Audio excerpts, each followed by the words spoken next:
अगर किसी बॉडी, कोई एक बॉडी है मान लो बी,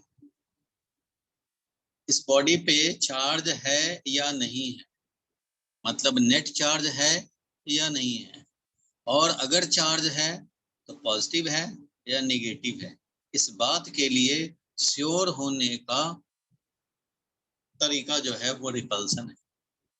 मतलब रिपल्सन हुआ तो समझेंगे कि ये चार्ज है, और किससे रिपेल्ड हुआ, पॉजिटिव से रिपेल्ड हो गया तो समझेंगे कि पॉजिटिवली चार्ज है।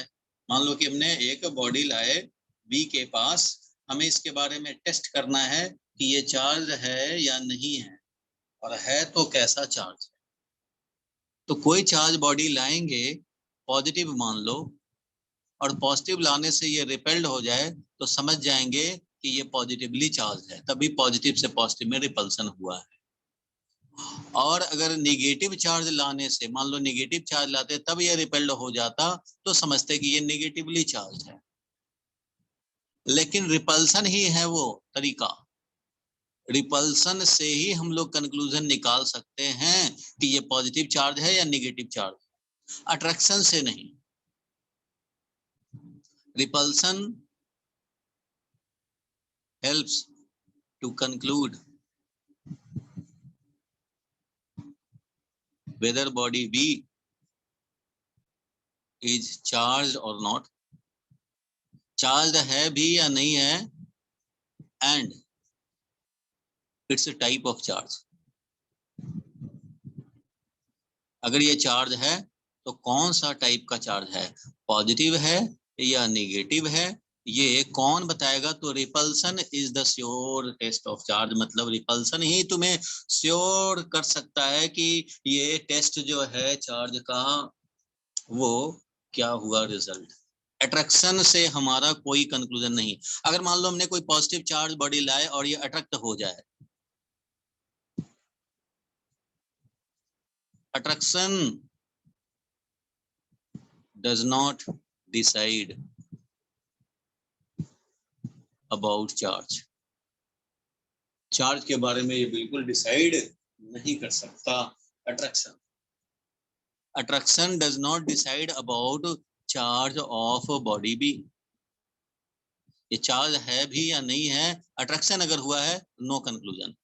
मतलब इफ अट्रैक्शन, अगर अट्रैक्शन हुआ है of body B, body B का अट्रैक्शन हुआ, कोई चार्ज लाए बॉडी बी अट्रैक्ट हो गया, then no conclusion, no conclusion about charge on B, कोई कंक्लूजन नहीं होगा। चलो ये आधा अधूरा समझ में आया, क्योंकि अभी तो बस इंफॉर्मेशन बताया कि अब भैया ये होता है। कैसे समझेंगे जरा इस बात को देखा जाए। भैया ये होता तो है, बट देखो अगर हमें बी के बारे में टेस्ट करने हैं भाई, और हमने लाया पॉजिटिव चार्ज, मान लो एक पॉजिटिव चार्ज मैंने ले आया और ये अट्रैक्ट हो जाए, और ये अट्रैक्ट हो जाए, पॉजिटिव चार्ज से मान लो अट्रैक्ट हो गया, तो इसके बारे में क्या कह सकते हैं, बी के बारे में क्या कह सकते हैं। क्या इसके बारे में कह सकते हैं कि ये नेगेटिवली चार्ज था, नहीं कह सकते। क्यों भाई, क्योंकि ये न्यूट्रल भी होता तब भी अट्रैक्ट हो सकता था। ये कोई बॉडी अगर न्यूट्रल है तो न्यूट्रल भी अट्रैक्ट हो जाता है भाई पॉजिटिव से, जैसे चार्ज कॉम्ब और neutral piece of paper attract हो जाता है भाई, इंडक्शन इफेक्ट, पोलराइजेशन इफेक्ट जो भी होता है, बट ये charge comb attract neutral piece of paper, इसलिए न्यूट्रल भी है तब भी अट्रैक्ट हो जाता है भाई पॉजिटिव से या निगेटिव से। तो अट्रैक्शन होने से कहाँ गारंटी हुआ, न्यूट्रल भी हो जाता है अट्रैक्ट, तो हमें कैसे ये कंक्लूजन निकालेंगे कि ये पॉजिटिवली चार्ज था नेट, या निगेटिवली चार्ज था, या न्यूट्रल था, हम तो कुछ नहीं कह पाएंगे अगर ये अट्रैक्शन हुआ है। ठीक है, if attraction of body B then no conclusion about charge on B, कोई कंक्लूजन नहीं है। अट्रैक्शन तो न्यूट्रल में भी हो सकता है भाई, अट्रैक्शन तो न्यूट्रल में भी हो सकता है। A charge body can attract even neutral body B, neutral body B को अट्रैक्ट कर सकता है, सो इसके बारे में कोई कंक्लूजन नहीं। ये हमारा न्यूट्रल भी हो सकता है और पॉजिटिव चार्ज भी हो सकता है, नेगेटिव चार्ज भी हो सकता है। अट्रैक्शन हुआ है भाई, याद ही होगा, पॉजिटिव चार्ज बॉडी दूसरे पॉजिटिव चार्ज बॉडी को अट्रैक्ट भी कर सकता है। जिन लोगों ने स्टार्टिंग में क्लास किया था वो समझते भी हैं। और ये वाला पोर्शन शायद कवर अप में रह गया था, तो इसको मैं कवर भी कर दूंगा भाई। अभी के लिए तो ये समझो कि अट्रैक्शन न्यूट्रल में भी हो सकता है। ये तो सब जानते हैं कि neutral piece of paper attract होता है चार्ज फॉर्म से। So attraction does not guarantee about the charge on B, but अगर रिपल्सन हो जाए तो भाई इंडक्शन इफेक्ट पोलराइजेशन इफेक्ट का, इससे इंडक्शन इफेक्ट पोलराइजेशन इफेक्ट से अट्रैक्शन हो सकता है, रिपल्सन नहीं। रिपल्सन अगर ये पॉजिटिव से हुआ है, it means it must be positively charge. अगर ये नेगेटिव होता तो रिपल्सन नहीं हो सकता था पॉजिटिव से। अगर ये न्यूट्रल होता तो रिपल्सन नहीं हो सकता था पॉजिटिव से। अगर ये पॉजिटिव है तभी ये पॉजिटिव से रिपल हो सकता है। सो रिपेल्ड हुआ तो कंक्लूजन कि ये पॉजिटिवली चार्ज है, निगेटिव से रिपेल्ड हुआ तो समझेंगे कंक्लूजन कि ये निगेटिवली चार्ज है। सो रिपल्सन जैसे ही हुआ खुश हो जाएंगे, पता लग गया भाई चार्ज के बारे में, बी के चार्ज के बारे में पता लग गया। जैसे ही रिपल्सन दिखाया तुरंत जो है आप हाथ उठा देंगे और बोल देंगे कि ये पॉजिटिवली चार्ज है या निगेटिवली चार्ज है। पॉजिटिव से रिपेल्ड हुआ पॉजिटिवली चार्ज है, निगेटिव से रिपेल्ड हुआ निगेटिवली चार्ज है। जैसे ही रिपल्सन देखा वैसे ही हाथ उठा दोगे, सर मुझे पता लग गया पॉजिटिव चार्ज है कि निगेटिव चार्ज है। लेकिन अगर इसने अट्रैक्शन दिखा दिया तो हाथ नीचे ही रखना, हमें नहीं पता, अभी कुछ नहीं कह सकते। बोलो भाई, क्लियर हुआ?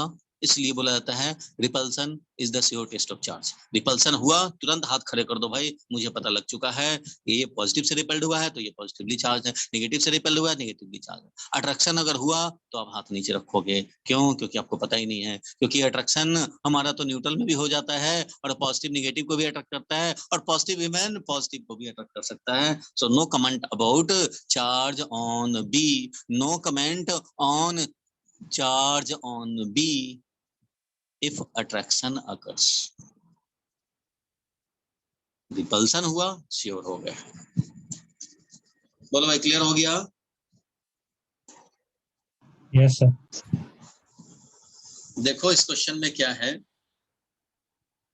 क्वेश्चन में डायग्राम दिया हुआ है भाई, एक क्यूब रखा हुआ है यहाँ पे और ये क्यूब स्टार्ट हो रहा है, ए कोऑर्डिनेट एक्स कोऑर्डिनेट ए है और वाई कोऑर्डिनेट, इसका एक्स कोऑर्डिनेट ए है और इधर का एक्स कोऑर्डिनेट हमारा 2a हो गया। इस तरह से क्यूब रखा हुआ है, देख रहे हो कोऑर्डिनेट एक्सिस भी दिखा रखे हैं। भाई अपना माइक ऑफ रखो ऐसा। State Gauss law in electrostatics, तो भाई गॉस लॉ का स्टेटमेंट तो सबको याद है, उसमें तो कोई परेशानी वाली बात है ही नहीं। तो गॉस लॉ का स्टेटमेंट तो क्लियर ही है। A cube with each side A is kept in an electric field given by E equal to Cx। C कुछ कांस्टेंट है भाई, Cx I cap. Electric field जो है वो है Cx I कैप। मींस यहाँ पे मैं इलेक्ट्रिक फील्ड अगर दिखाऊं तो ये इलेक्ट्रिक फील्ड इस तरह से है, इस डायरेक्शन में है। But this field is not uniform, ये भी बात उतना ही सच है, ध्यान रखने हैं। This field is not uniform, ये इलेक्ट्रिक फील्ड जो लिखा हुआ है वो लिखा हुआ है Cx I कैप। तो जब Cx I कैप है इसका मतलब x कोऑर्डिनेट के अकॉर्डिंगली ये वेरी करेगा। इट मीन समझो कि ये इस तरह का है कि E equal to 5x I cap, इस तरह से C is some constant, 5x I cap इस तरह का है, ये x डायरेक्शन में फील्ड है। तो अभी जो मैंने रिप्रेजेंट किया वो तो यूनिफॉर्म फील्ड के लिए ऐसा रिप्रेजेंटेशन होता है, बट ये इंक्रीज हो रहा है। As x increases electric field will increase in magnitude. तो ज्यादा x हुआ तो ज्यादा इलेक्ट्रिक फील्ड का वैल्यू हो जाएगा, और ज्यादा x होगा तो और ज्यादा इलेक्ट्रिक फील्ड का वैल्यू हो जाएगा। ठीक है, इस तरह से हो जाएगा। और ज्यादा होगा x का वैल्यू तो इलेक्ट्रिक फील्ड का और वैल्यू बढ़ जाएगा और ज्यादा क्राउडिंग हो जाएगा, समझो। लेकिन ये एग्जैक्ट रिप्रेजेंटेशन नहीं है, बट इसको हम लोग ऐसे ही रिप्रेजेंट कर सकते हैं। क्योंकि देखो हमने यहाँ तक तो यूनिफॉर्म रखा और उसके बाद एक स्टेप बढ़ा दिया। यहाँ पे क्राउडिंग जो 2 का था पर मीटर स्क्वायर, तो यहाँ पे समझो 5 का हो गया पर मीटर स्क्वायर, यहाँ 10 का हो गया पर मीटर स्क्वायर। तो ये तो स्टेप में वेरी कर रहा है। यहाँ तक तो यहाँ और यहाँ में उतना ही है क्राउडिंग, यहाँ और यहाँ में उतना ही है क्राउडिंग, सेम क्राउडिंग है। यहाँ का सेम क्राउडिंग, लेकिन यहाँ में डिफरेंस है। तो ये एग्जैक्ट रिप्रेजेंटेशन नहीं है इस तरह के फील्ड के लिए, और इस तरह का फील्ड को एग्जैक्टली हम लोग फील्ड लाइन से रिप्रेजेंट भी नहीं कर पाएंगे, क्योंकि ये हर एक्स के साथ इंक्रीज करता हुआ है। कोई बात नहीं है, इस इक्वेशन से क्लियर है कि if we move along x axis its magnitude will increase. अगर हम लोग x इक्वल टू 1 पे हैं, अगर हम लोग x इक्वल टू 1 पे हैं तो हो जाएगा c i cap, c into 1 i cap. अगर हम लोग 2 पे हैं तो हो जाएगा 2c i कैप। अगर हम लोग 3x कोऑर्डिनेट 3 पे हैं तो 3c i, ये हो जाएगा 3c i कैप। और अगर 4 पे हैं तो ये हो जाएगा 4c i कैप। अब c का वैल्यू पे डिपेंड करता है अपना। इस तरह से डबल ट्रिपल 4 टाइम्स होते रहेंगे एज x इंक्रीजेस। ठीक है, इसलिए एग्जैक्ट इंफॉर्मेशन ये नहीं है फील्ड लाइन से, बट इतना तो समझ गए कि field is increasing with x, electric field is increasing with x but remains constant in direction। Direction में जरूर ये कांस्टेंट है। डायरेक्शन में कैसे कांस्टेंट समझे भाई? तो डायरेक्शन में इसलिए कांस्टेंट कह रहे हैं क्योंकि डायरेक्शन तो चेंज नहीं हो रहा है, ये हमेशा एक्स डायरेक्शन में है। चलो आ जाते हैं क्वेश्चन पे। इस तरह से है as shown in figure, c is a positive dimensionless constant, dimensional constant जो भी है, c का वैल्यू कांस्टेंट है, c का जो भी वैल्यू होगा वो कांस्टेंट रहेगा, विल नॉट चेंज। अब निकालना क्या है भाई? तो electric flux through the cube. एक तो electric flux through the cube निकालने हैं और दूसरा net charge inside the cube निकालने। वेरी वेरी इंपॉर्टेंट क्वेश्चन, ये स्कूल में आता ही आता है। वैल्यू भले ही ए का चेंज हो जाए, सी का चेंज हो जाए, बट ये आता जरूर है। Electric flux through the cube बताने हैं हमें, electric flux through the cube बताने हैं। अब देखो इसको कैसे हम लोग निकालेंगे।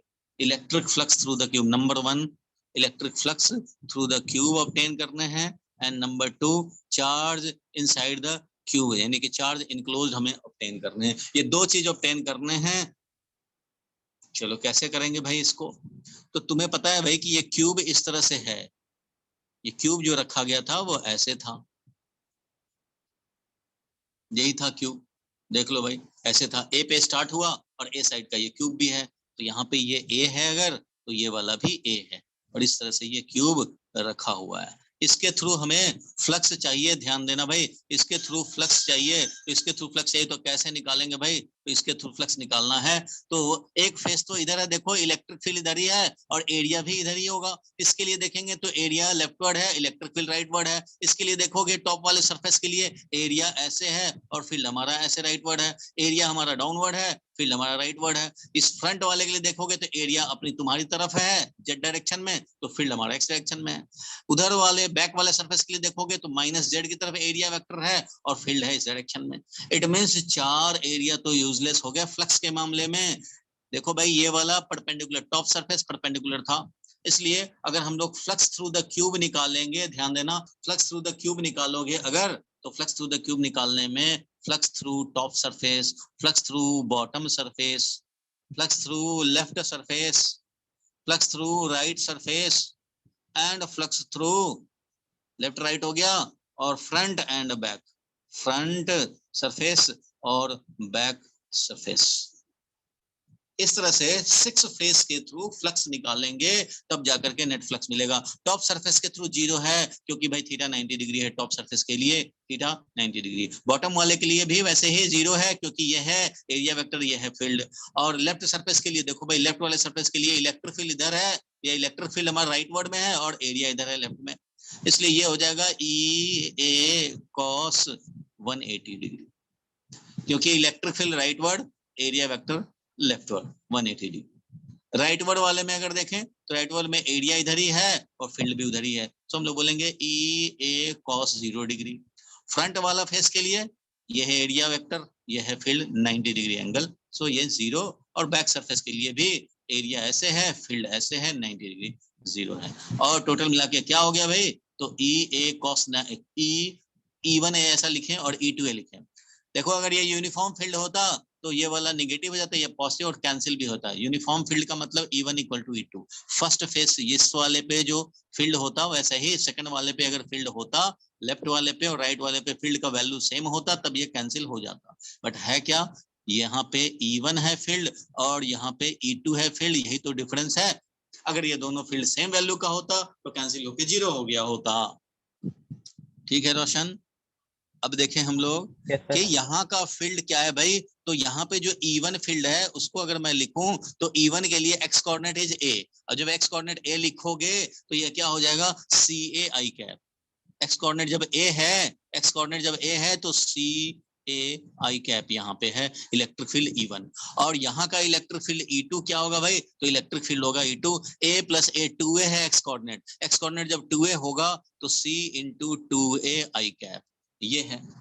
इसलिए अब हम लोग यहाँ पे वैल्यू रख देंगे भाई, तो ये सब तो जीरो तो बेकार ही है। E1 था हमारा CA आई कैप था और cos 180 डिग्री था, तो यहाँ पे लिखेंगे CA, और ये एरिया कितना था, तो A साइड का क्यूब है तो face area will be A square, यहाँ पे लिखेंगे A स्क्वायर और ये वैल्यू हो जाएगा -1, ये हो गया। CA था इलेक्ट्रिक फील्ड का वैल्यू, प्लस E2 वैल्यू कितना है भाई, तो E2 वैल्यू यहाँ का जो इलेक्ट्रिक फील्ड है वो है 2CA, तो यहाँ लिखेंगे 2CA, यह है electric field into A square, यह है एरिया, और cos 0 डिग्री है 1, इसलिए नेट फ्लक्स क्या हो गया भाई, तो देख रहे हो 2CAQ पॉजिटिव और -CAQ निगेटिव, यानी कि CA क्यूब।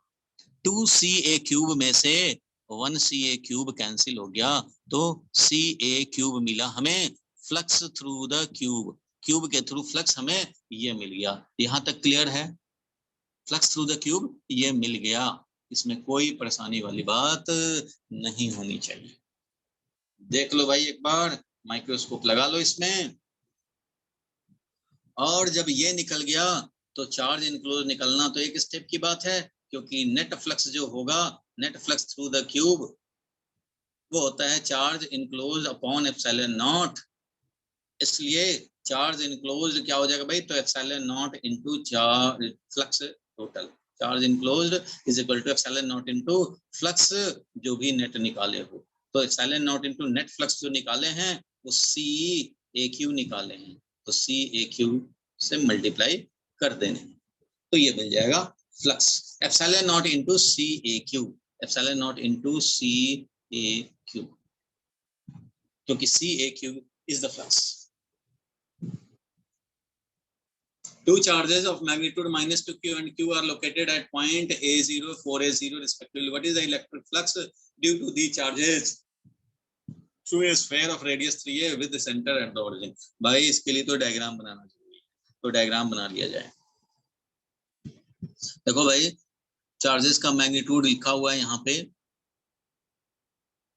तो पहले ऐसे बना ले हम लोग, x एक्सिस, y एक्सिस और इधर z एक्सिस। जैसे जैसे लिखा है A0 पे कितना चार्ज है, -2q, -2q A0 पे चार्ज है, q कहाँ पे है भाई, 4A0 पे है। अच्छा तो ये वाला तो भाई A0 पे है, और ये वाला 4A0 का मतलब है इससे 4 टाइम्स, तो यहाँ पे 4A0 पे कितना चार्ज है भाई, तो यहाँ पे चार्ज है q प्लस q, यहाँ -2q है और यहाँ +q है, ठीक है। What is the electric field due to these charges, what is electric flux due to these charges through a sphere of radius 3a। अच्छा रेडियस 3a का, तो 3a यहाँ है समझो, a 2a 3a 4a, a 2a 3a 4a, तो 3a का एक sphere है, 3a रेडियस का एक स्फीयर कह रहा है। What is the electric flux due to these charges through a sphere of radius 3a with centre at the origin, origin पे ये सेंटर है, तो ये स्फीयर के लिए कितना फ्लक्स होगा भाई, तो फ्लक्स थ्रू द स्फीयर क्या होगा, तो ये एक क्लोज सरफेस है, तो 1/ε0 टाइम्स क्या लिखेंगे, चार्ज इनक्लोज लिखेंगे, तो 1/ε0 टाइम्स, और चार्ज इनक्लोज कितना है भाई, जब 3a रेडियस पे हो तो यही चार्ज तो अंदर आया, ये वाला तो बाहर है, इसलिए खाली यही है, तो -2q खाली यूज करेंगे, -2q ही यूज करेंगे, तो यही हो गया -2q/ε0। याद होगा गॉस लॉ जो होता था, याद होगा गॉस लॉ में electric field dot ds is equal to 1/ε0 times charge enclose. इसमें चार्ज इनक्लोज में तो सिर्फ अंदर वाला ही चार्ज काउंट करते हैं, गॉसियन सरफेस के अंदर वाला ही चार्ज काउंट करते हैं, बट यहाँ पे अगर इलेक्ट्रिक फील्ड की बात करें, किसी भी पॉइंट पे इलेक्ट्रिक फील्ड की बात करें, तो इलेक्ट्रिक फील्ड ये भी प्रोड्यूस करेगा और ये भी प्रोड्यूस करेगा, दोनों का जो नेट होगा वो, इसलिए ये इलेक्ट्रिक फील्ड है due to all charges, electric field है ड्यू टू ऑल चार्जेस। एक बार पहले भी बताया था, इलेक्ट्रिक फील्ड पूरे सीट ऑफ चार्ज के लिए निकालते हो, σ/2ε0 जो निकालते हैं वो सिर्फ चार्ज इनक्लोज वाले का इलेक्ट्रिक फील्ड यहाँ नहीं निकलता, इस σ/2ε0 सिर्फ अंदर वाले चार्ज का है, नहीं भाई पूरे सीट ऑफ चार्ज के लिए होता है ये इलेक्ट्रिक फील्ड। तो वैसे ही जब भी इलेक्ट्रिक फील्ड जो फ्लक्स निकालने में यूज करोगे तो that is due to all the charges, but ये जो होगा only internal charges. So flux में इंटरनल चार्ज का ही कंट्रीब्यूशन होगा, आउटसाइड वाले का कोई कंट्रीब्यूशन नहीं होता है। पहले भी बताया था, जितना एंटर करेगा फील्ड लाइन यहाँ से उतना बाहर भी निकलेगा इस क्लोज सरफेस से, इसलिए जितना नेगेटिव फ्लक्स उतना positive flux. Net flux due to outward charge, out charge जो होता है उसका कोई फ्लक्स में कंट्रीब्यूशन नहीं होता, जो अंदर वाले होंगे वही फ्लक्स में कंट्रीब्यूट करेंगे। बोलो क्लियर हो गया यहाँ तक? क्लियर है आदित्य? बोलो भाई। क्लियर है। क्लियर है, चलो ठीक है। एक और क्वेश्चन देखो, टेस्ट में भी आया था ये, इसमें कुछ हमारा दिया हुआ है भाई, इलेक्ट्रिक फील्ड लाइंस। यहाँ क्वेश्चन देखो, metallic solid sphere is placed in uniform electric field, which path the lines of force will follow. तो देखो भाई, जब भी तुमने कंडक्टर रख दिया तो फील्ड लाइन का प्रॉपर्टी है कंडक्टर के अंदर कोई फील्ड लाइन नहीं होता, इसलिए ये 2 नंबर और 3 नंबर तो बेकार है, ये तो हो नहीं सकता, कंडक्टर के अंदर कभी फील्ड आता ही नहीं। और 1 नंबर कह रहा है कि यहाँ पे परपेंडिकुलर नहीं है सरफेस पे, 1 नंबर यहाँ पे सरफेस से कंडक्टिंग स्फीयर पे ये परपेंडिकुलर नहीं है फील्ड लाइन, इसलिए ये फेल हो गया, 1 फेल हो गया, 2 3 फेल हो गया। तो 4 वाला है, यही है करेक्ट, जो परपेंडिकुलरली जा रहा है फिर परपेंडिकुलरली निकल रहा है। So fourth will be the correct option. देखो इसका फील्ड लाइन एक्चुअली में क्या होगा, ऐसा होगा, अगर ये यूनिफॉर्म फील्ड है, ध्यान देना, अगर ये यूनिफॉर्म फील्ड है और यहाँ स्फीयर तुमने रख दिया तो इसका फील्ड लाइन कैसे मॉडिफाइड होगा वो जरा देखो, कैसे मॉडिफाइड होगा वो मैं दिखाता हूँ।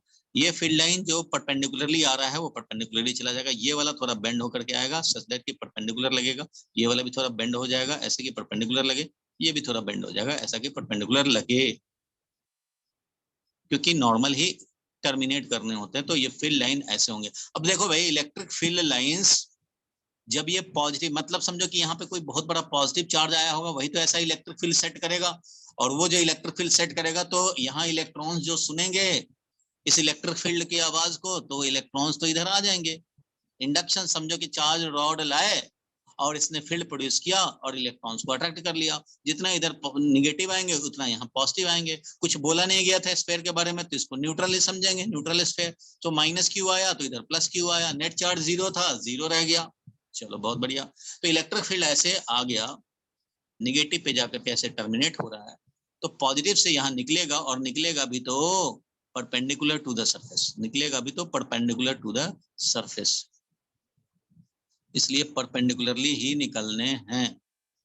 इस तरह से फील्ड लाइंस होंगे, ऐसे चले ऐसे निकल गया, चलेंगे ऐसे फिर ऐसे निकल गए, और ये कुछ फील्ड लाइन दिखाओगे तो ये ऐसे भी दिखाओगे, ये फील्ड लाइन दिखाओगे तो ऐसे भी दिखाओगे, और जहां कंफ्यूजन हो जाए वहां पे तो आपको फंडामेंटल बात पता ही है क्या करने होते हैं भाई।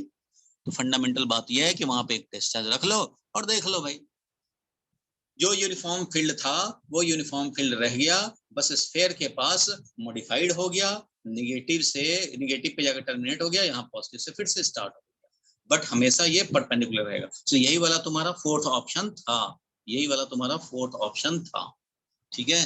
तो ये हो जाएगा, स्क्रीनशॉट ले लो, ये डायग्राम प्लॉट करने के लिए भी आ सकता है स्कूल में। So fourth is the correct option, ठीक है। चलो आगे बढ़ते हैं हम लोग, इसके स्क्रीनशॉट चाहो तो आप ले सकते हो। समझ गए बात, यहाँ नेगेटिव चार्ज है इसलिए टर्मिनेट हो रहा है, पॉजिटिव है यहाँ निकलेगा। चलो आगे बढ़ते हैं हम लोग। एक क्वेश्चन ये था टेस्ट में और मुझे यकीन था कि ये शायद ही कोई बनाए, इसलिए मैंने डाला था इसको, कोई बात नहीं है, डाउट बनेगा मैं इसको डिस्कस कर लूंगा, कोई बात नहीं है। यहाँ पे देखो क्या है क्वेश्चन,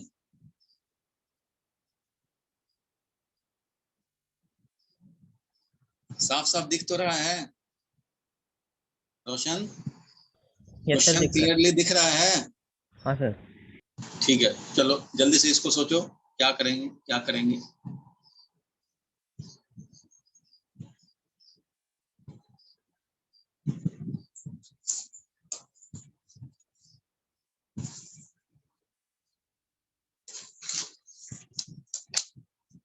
देखो इसको क्या करने होंगे वो जरा समझा जाए, इसमें क्या करने हैं। तो एक ये सिंपल सा पेंडुलम है, ध्यान देना, ये एक सिंपल पेंडुलम है ऐसे, या फिर इधर वाला है अपना ये ऐसे, ठीक है। कह रहा है कि θ1 वही हमारा θ2 है। क्वेश्चन में तो ये कह रहा है, क्वेश्चन पढ़ा होगा, समझ लिया होगा।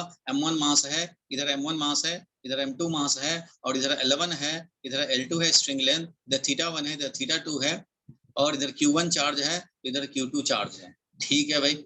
The spheres are suspended such that they are in a level with one another। मतलब ये दोनों एक ही लेवल में, हॉरिजॉन्टल लेवल में, मान लो एक हॉरिजॉन्टल लेवल में, ऐसा समझे, एक हॉरिजॉन्टल लेवल में है ये दोनों, एक ही हॉरिजॉन्टल लेवल में है। ठीक है। And the threads are inclined to vertical at an angle of θ1 θ2 as shown। which of the following condition is essential if θ1 is equal to θ2। अगर ये θ1 is equal to θ2 है तो कौन सा कंडीशन सेटिस्फाइड होगा, m1 equal to m2 कि L1 equal to L2 या Q1 equal to Q2, ये डिसाइड करने थे। तो देखो भाई, किसी पे भी ये mg फोर्स लगेगा, इस पे देखें या इस पे देखें, इस पे देखेंगे तो m2g, इस पे देखेंगे तो m1g, कोई बात नहीं। ये जो इलेक्ट्रिक फोर्स लगेगा, क्योंकि सेम लेवल पे है तो हॉरिजॉन्टल में लगेगा, हॉरिजॉन्टल में लगेगा इलेक्ट्रिक फोर्स। और ये जो इलेक्ट्रिक फोर्स होगा वो कितना हो जाएगा भाई, तो k dash q1 q2 upon ये जो भी है यार, जो भी है इनके बीच का सेपरेशन भाई, वो लगेगा। और यहाँ पे भी तो उतना ही फोर्स लगेगा भाई, ये भी तो k डैश और वही q1 q2 upon r square. So same force लगेगा इन दोनों पे लगेंगे सेम फोर्स। बोलो ये तो क्लियर है, electric force will be same. और ये ग्रेविटेशनल फोर्स है वो m1g है, ये m2g है।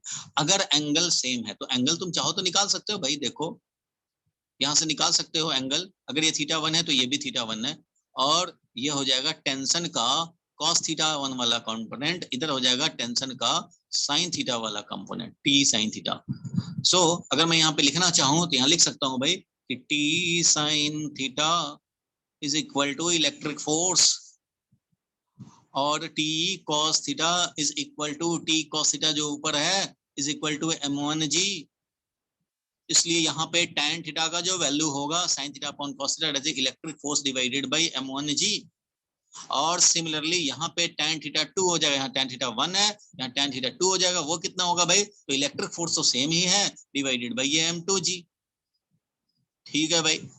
अब ये क्वेश्चन कह रहा है कि अगर हमारा θ1 इज इक्वल टू θ2 है, means if θ1 is equal to θ2, if θ1 is equal to θ2, तो इसका मतलब ये हो गया कि ये वाला इक्वल टू ये, it means m1 is equal to m2, it means m1 is equal to m2, क्योंकि इलेक्ट्रिक फोर्स तो सेम ही है, q1 q2 सेम रहे या अलग रहे, इलेक्ट्रिक फोर्स तो सेम ही लगने हैं भाई, लेकिन वेट फोर्स यहाँ m1g है, यहाँ m2g है। तो ये थीटा अगर सेम है तो tan थीटा भी सेम है, और ये m1 is equal to m2 is the essential condition for theta to be same। Clear है यहाँ तक? बोलो भाई रोशन करें। आपको होमवर्क दिया है अराउंड 60 क्वेश्चंस है ना उसमें, previous year board question 60 question दिया है ना लगभग, पीडीएफ में दिया है, रोशन भेजा है ना? Yes sir. तो इन 60 क्वेश्चन को आपको दिया है कि 14th तक आप कर लो, आप समझ के चलो अराउंड 16th और 17th मैं टेस्ट लूंगा कंप्लीट चैप्टर 1 का, 14 को फिनिश हो रहा है। ठीक है, 14 को इसके डाउट डिस्कस कर दूंगा, जो भी होमवर्क है ना 60-70 क्वेश्चन है, मान लो तुम्हें 5 क्वेश्चन में डाउट हुआ या 7 क्वेश्चन में डाउट हुआ तो कोई बात नहीं, मैं एक 14 के बाद एक दिन डिस्कस कर दूंगा, जितने भी डाउट होंगे वो डिस्कस कर देंगे। डाउट बहुत कम आएंगे, 90% क्वेश्चन आपके हो जाएंगे, 90 to 95% क्वेश्चन हो जाएंगे, 5% ही डाउट आएगा। ठीक है, तो अभी इस क्वेश्चन पे आ जाए जल्दी से।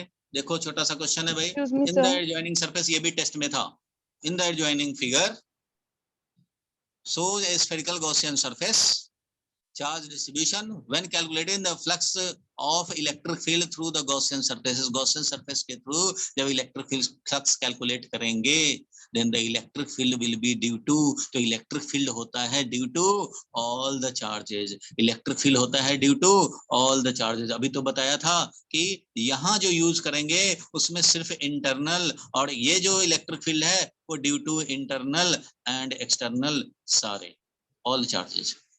ऑल चार्जेस का होता है। अगर हम लोग सीट ऑफ चार्ज के लिए भी निकालते हैं तो यहाँ पे जो इलेक्ट्रिक फील्ड आता है सिग्मा अपॉन 2 एप्सिलॉन नॉट, या जो कुछ भी आता है, या लीनियर वायर के लिए आता है, एक सिलेंडर लेके निकालते थे, तो जो भी निकालते थे ऐसा नहीं कि खाली अंदर वाला जो गॉसियन सरफेस के अंदर आया है सिर्फ उसके चलते इलेक्ट्रिक फील्ड है, नहीं भाई, इलेक्ट्रिक फील्ड तो सबका होगा, अंदर वाले चार्ज से भी और बाहर वाले से भी। ये है due to all the charges, ये ध्यान रखना है, ठीक है। इसलिए यहाँ पे क्या हो जाएगा, तो ड्यू टू ऑल चार्जेस है, इसका मीनिंग क्या हुआ भाई, तो यहाँ पे हम लोगों का हो जाएगा ऑल चार्जेस कौन कौन से थे, तो ऑल चार्जेस थे Q1 minus Q2 and Q3, तो Q1 minus Q and minus Q2 and Q3 तीनों के चलते हो जाएंगे, सिर्फ अंदर वाला चार्ज का नहीं। क्लियर है यहाँ तक, बोलो भाई आदित्य, क्लियर है? क्लियर है सर। स्प्राइट की तरह क्लियर है ना, स्प्राइट की तरह? हाँ जी सर। ठीक है भाई, तो अब चला जाए हम लोग चैप्टर 2 स्टार्ट कर देते हैं। इन द मीन टाइम जब तक आप होमवर्क करेंगे, चैप्टर 2 में क्या क्या पढ़ने हैं आप चाहें तो लिख लें या स्क्रीनशॉट ले लें, जैसे भी हो। ये है चैप्टर 2 में पढ़ने potential and capacitance, electric potential and capacitance. मैंने बताया था कि charge and its effect electrostatics में पढ़ते थे हम लोग, तो चार्ज होता है उसके प्रॉपर्टीज पढ़े, इलेक्ट्रिक फील्ड प्रोड्यूस करता है वो पढ़े, इलेक्ट्रिक फील्ड के कैलकुलेशन के लिए गॉस लॉ पढ़े। अब इलेक्ट्रिक पोटेंशियल एंड कैपेसिटेंस, तो कैपेसिटेंस तो चलो अभी बात की बात है, ये तो second half of the chapter है। फर्स्ट हाफ तो इलेक्ट्रिक पोटेंशियल से डील करना है, और ये इलेक्ट्रिक पोटेंशियल ऐसा छोटा सा टॉपिक नहीं है कि आपके आधे घंटे में हो जाए, अरे इसी में 4-5 घंटे लगेंगे, कम से कम 5-6 घंटे, 7 घंटे भी लग सकते हैं, और कैपेसिटेंस में भी 7-8 घंटे लगेंगे। तो भाई मैंने बोला तो था कि first and second chapter is large chapter, और थर्ड फोर्थ तक ही है लार्ज चैप्टर। चलो यहाँ पे क्या क्या पढ़ने हैं, तो इलेक्ट्रिक पोटेंशियल सबसे पहले शुरू करेंगे, इलेक्ट्रिक पोटेंशियल एनर्जी जानने पड़ेंगे, इक्विपोटेंशियल सरफेस जानने पड़ेंगे, relation between field and potential भी जानने पड़ेंगे। फील्ड एंड पोटेंशियल में रिलेशन भी पढ़ने होते हैं, और इस पे बहुत ट्रिकी क्वेश्चन बनते हैं। और तब कैपेसिटेंस देखेंगे, capacitor energy storing device, charge storing device, इसके बारे में पढ़ेंगे। ये लेटर हाफ है, अभी फर्स्ट हाफ में potential, potential energy and equipotential surface ये देखने। बोलो ठीक है यहाँ तक, नोट कर लिए क्या क्या पढ़ रहे हैं? तो नंबर 1 टॉपिक लगाएंगे भाई और लिखेंगे इलेक्ट्रिक पोटेंशियल। अतुल आ चुके हो? बहुत बढ़िया। चलो अब हम लोग शुरू करते हैं।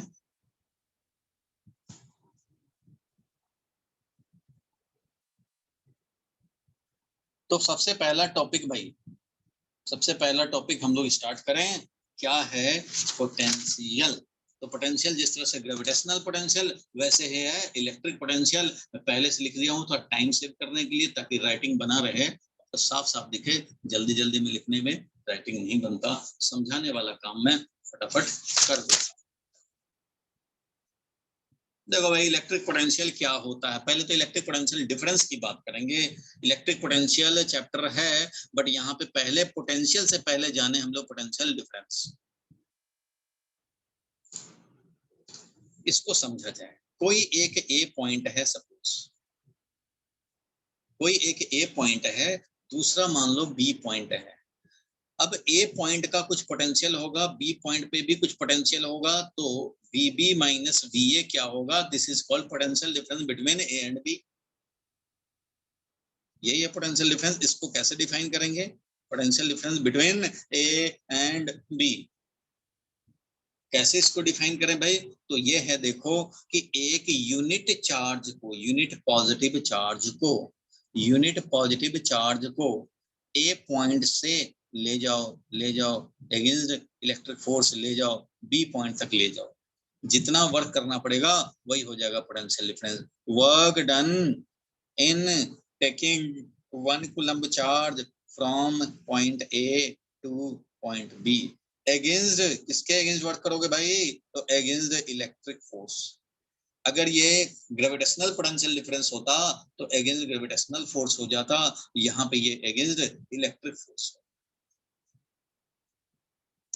तो भाई यूनिट पॉजिटिव चार्ज को ले जाने हैं तो VB माइनस VA, मैं बोल सकता हूं भाई VB minus VA will be equal to किसी चार्ज टेस्ट चार्ज Q0 को ले जाओ, जितना वर्क करना पड़ जाए against the electric force divided by Q0 कर दो, मिल जाएगा तुम्हें।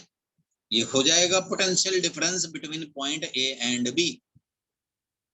सो देखो डिफाइन करना होगा तो क्या कहेंगे भाई, तो डेफिनेशन अगर लिखने हैं between A and B and hence define 1 volt भी हम लोग डिफाइन करेंगे। ठीक है भाई, the potential difference between 2 points in an electric field, किसी भी इलेक्ट्रिक फील्ड में, अरे भाई किसी के इलेक्ट्रिक फील्ड में ए और बी 2 पॉइंट पड़े हुए हैं, इन 2 पॉइंट में कोई है इलेक्ट्रिक फील्ड किसी का होगा भाई, तो the potential difference between 2 points in an electric field may be defined as the amount of work done in moving a unit positive charge from one point say A to the other point say B against the electrostatic force। ठीक है, इस तरह से हम लोग define कर सकते हैं द पोटेंशियल डिफरेंस। ठीक है, और इसके नीचे ये लिख भी सकते हैं, इसलिए इस डिफिनेशन का आप चाहो तो स्क्रीनशॉट ले लो भाई, या फिर लिख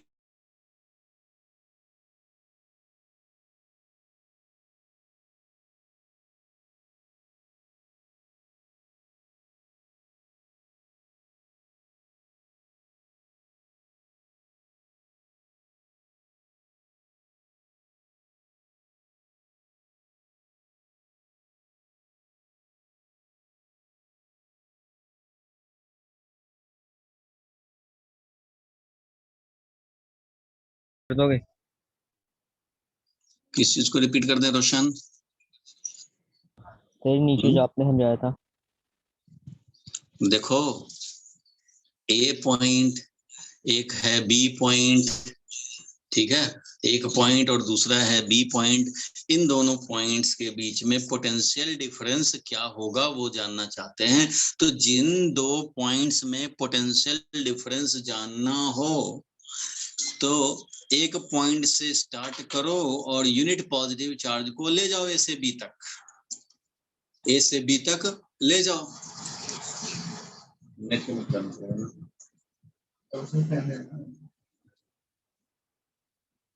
तो 1 मिनट हो जाएगा ना। हाँ भाई देखो, तो एक पॉइंट से दूसरे पॉइंट पर रोशन ले जाते हैं, यूनिट चार्ज को ले जाने में जितना वर्क करना पड़े। अब इलेक्ट्रिक फील्ड है तो भाई इलेक्ट्रिक फोर्स भी लगेगा, इस पॉजिटिव चार्ज पे फोर्स भी लगेगा, लेकिन उस फोर्स के अगेंस्ट तुम्हें वर्क डन निकालना है। अगेंस्ट फोर्स मतलब क्या होता है भाई, इक्वल एंड अपोजिट फोर्स। तो अगेंस्ट द इलेक्ट्रिक फोर्स हम लोग वर्क डन निकालेंगे। अगर इलेक्ट्रिक फोर्स की बात करें तो इलेक्ट्रिक फोर्स ये रहेगा, इलेक्ट्रिक फोर्स तो ये रहेगा, क्योंकि तुम्हें पता है भाई इलेक्ट्रिक फील्ड होता है फोर्स डिवाइडेड बाई क्यू, होता है ना ऐसा इलेक्ट्रिक फील्ड। बोलो भाई रोशन, इलेक्ट्रिक फील्ड ऐसा ही यस होता सर। है ना, फोर्स डिवाइडेड बाय क्यू। रोशन, यस सर, होता है ना, तो इससे होता है ये फोर्स। तो दिस इज इलेक्ट्रिक फोर्स। जब भी तुम ले जाओगे ना कोई भी चार्ज को, तो इलेक्ट्रिक फोर्स तुम्हें इतना लगेगा, जो भी इलेक्ट्रिक फील्ड प्रेजेंट है उसका इलेक्ट्रिक फील्ड इतना लगेगा, लेकिन तुम्हें क्या करना है, इसके इक्वल एंड अपोजिट फोर्स का वर्क डन निकालना है। वर्क डन किसका निकालना है, तो minus of electric force, that is external force, जो इक्वल एंड अपोजिट लगाएंगे। Work done against electric force का मतलब है जितना इलेक्ट्रिक फोर्स होगा उसके इक्वल एंड अपोजिट फोर्स लगा करके, और इसी का वर्क डन कैलकुलेट करेंगे यूनिट चार्ज को ए से बी ले जाने में। कैसे निकालेंगे भाई, तो यूनिट चार्ज जरूरी थोड़ी है ले जाना, Q0 को लेके जाएंगे, टेस्ट चार्ज को लेके जाएंगे, जो वर्क होगा डिवाइडेड बाई Q0 करेंगे। सो पोटेंशियल डिफरेंस ए से बी ले गए हैं, तो VB minus VA, final potential minus initial potential, VB minus VA will be equal to work done in taking Q0 charge from A to B divided by Q0। ये बन गया तुम्हारा formula to calculate potential difference. लिखना चाहो लिख लोगे, लिख लो भाई इसको, इस पे न्यूमेरिकल भी देखने हैं अभी। सर आपकी वीडियो ऑफ हो गई।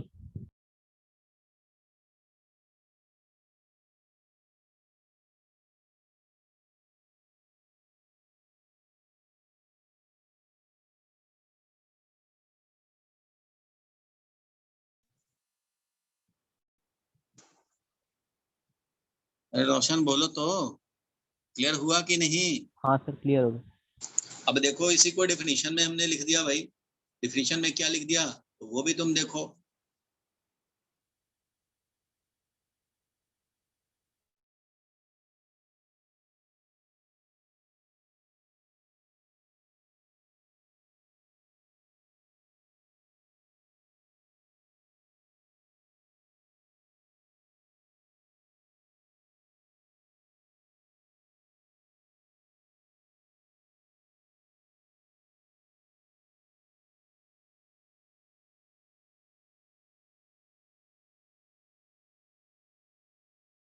आते हैं तो क्या लिखेंगे? Sir W A to B upon Q not. Upon Q not. और ये वर्क डन जो होगा वो किसके अगेंस्ट होगा भाई? तो अगेंस्ट इलेक्ट्रिक फोर्स, जो भी इलेक्ट्रिक फोर्स होगा उसके अगेंस्ट वर्क करने होंगे। Work done divided by Q not, इससे मिल जाएगा यूनिट चार्ज को ले जाने का work done against the electrostatic force. तो यही हो जाएगा potential difference between two point. कोई भी इलेक्ट्रिक फील्ड हो, कैसा भी इलेक्ट्रिक फील्ड हो, यूनिफॉर्म हो नॉन यूनिफॉर्म हो, ए पॉइंट से ले गए और बी पॉइंट तक ले आए, चाहे पाथ कोई भी हो उससे मतलब नहीं होता है। कंजर्वेटिव फोर्स में वैसे भी वर्क डन पाथ से इंडिपेंडेंट होता है, इसलिए तुम ऐसे ले जाओ चाहे ऐसे ले जाओ चाहे ऐसे करके ले जाओ, कोई फर्क नहीं पड़ता, वर्क डन तुम्हारा उतना ही होगा। और डिवाइडेड बाई टेस्ट चार्ज कर दो, मिल जाएगा। अब इसका यूनिट क्या हो जाएगा भाई पोटेंशियल डिफरेंस का? बताओ यूनिट क्या हो जाएगा? तो ये है वर्क डन, ये है चार्ज, तो बताओ भाई work done divided by charge, तो यूनिट क्या हो जाएगा? मान लो ऐसा यूनिट लिखना चाहते हैं पोटेंशियल डिफरेंस का, तो क्या लिखेंगे? Work divided by charge, that is joule पर कूलम, जूल पर कूलम। और इस जूल पर कूलम का स्पेशल नेम है वोल्ट। जूल पर कूलम का स्पेशल नाम क्या है भाई? वोल्ट। तो पोटेंशियल डिफरेंस बोले या पोटेंशियल बोले, बात एक ही है। पोटेंशियल डिफरेंस या पोटेंशियल का यूनिट क्या होगा? तो जूल पर कूलम, और इसी का नीक नेम है वोल्ट। 1 वोल्ट कब होगा? 1 वोल्ट कब होगा? क्योंकि क्वेश्चन देखो, मैंने क्वेश्चन में क्या लिखा था? Define electric potential and hence define 1 volt. 1 volt भी डिफाइन करो, ये भी आ जाता है कई बार भाई। तो ठीक है 1 वोल्ट भी डिफाइन करेंगे। तो 1 वोल्ट हुआ क्या भाई? तो जूल पर सेकंड होता है वोल्ट। तो 1 वोल्ट अगर लिखना है इसका मतलब 1 जूल होना चाहिए और यहाँ 1 कूलम्ब होना चाहिए, तब ये 1 हो जाएगा, तो ये 1 वोल्ट रहेगा। It means 1 volt is the potential difference, 1 volt is the potential difference when 1 joule of work is involved in taking 1 coulomb charge from 1 point to second point। मतलब 1 वोल्ट इन दो पॉइंट्स के बीच का पोटेंशियल डिफरेंस हो सकता है। Work ये 1 volt हमारा उन दो पॉइंट के बीच का पोटेंशियल डिफरेंस होता है जिन दो पॉइंट के क्रॉस 1 यूनिट चार्ज को मूव कराने में 1 जूल ही वर्क करना पड़े। 1 volt will be value of potential difference, will be value of potential difference when work of 1 joule is done in moving charge is equal to 1 coulomb from one point to the other। 1 volt is the potential difference between point 1 and 2, between point 1 and 2 ऐसा लिख सकते हैं। कोई भी दो point, 1 volt is the potential difference between 2 points when work done is equal to 1 joule is done in moving 1 coulomb charge from one point to the other point, मतलब 2 point और 1 point मतलब 1 point। ये clear हुआ बात? अरे भाई 1 volt कैसे होगा?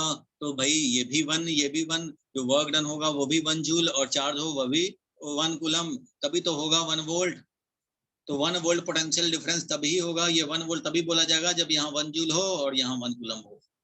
तो 1 volt is the potential difference. 1 volt is the potential difference when 1 joule of work is involved in taking or moving 1 coulomb charge between the 2 points. बोलो भाई, क्लियर है Archi? Yes, sir. Atul clear है?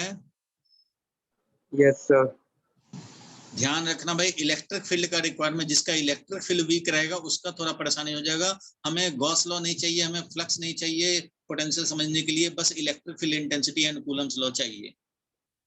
तो इलेक्ट्रिक फील्ड होता है force divided by charge, और force हो जाएगा चार्ज इनटू इलेक्ट्रिक फील्ड।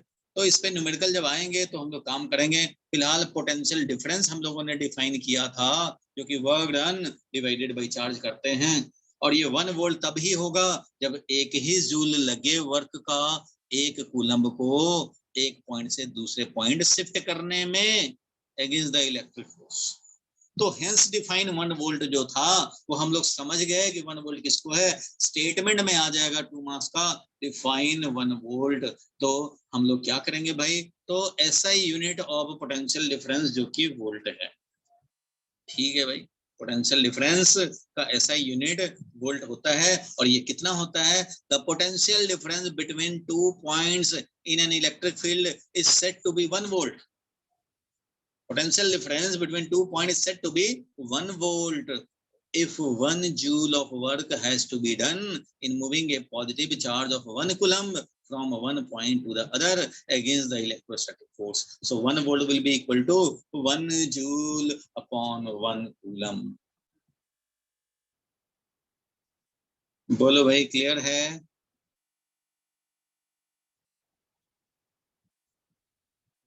रोशन? Yes sir. स्प्राइट की तरह क्लियर है ना? हाँ सर। झूठ तो नहीं बोलता है ऐसे ही? नहीं सर। तनिष्का क्लियर है तुम्हारा? Yes, sir. चले आगे बढ़ें। इसका स्क्रीनशॉट लोगे या तो फिर लिखोगे या तो फिर नोट से जब मिल जाएगा तब छाप लोगे, तो जैसे भी करोगे। आगे बढ़ता हूँ भाई। पोटेंशियल डिफरेंस डिफाइन किया हम लोगों ने, इसके बेसिस पे हम लोग पोटेंशियल भी डिफाइन करते हैं। पोटेंशियल डिफरेंस ये हो गया। चलो नेक्स्ट पे चलते हैं। पोटेंशियल क्या होगा वो जरा समझा जाए। तो लिखो भाई, ये पॉइंट इलेक्ट्रिक पोटेंशियल।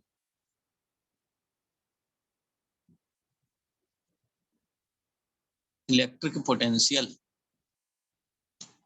तो देखो भाई इलेक्ट्रिक पोटेंशियल क्या होता है।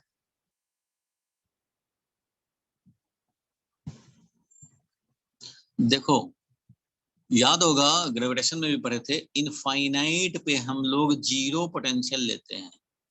एट इनफाइनाइट जीरो पोटेंशियल हम लोग लेते हैं। जीरो पोटेंशियल इज टेकन लिख नहीं रहा। कन्वेंशनली हम लोग जीरो पोटेंशियल लेते हैं भाई। कहाँ? तो इनफाइनाइट पे जीरो पोटेंशियल लेते हैं, ग्रेविटेशन में भी और यहाँ इलेक्ट्रोस्टैटिक्स में भी। conventionally at infinite separation,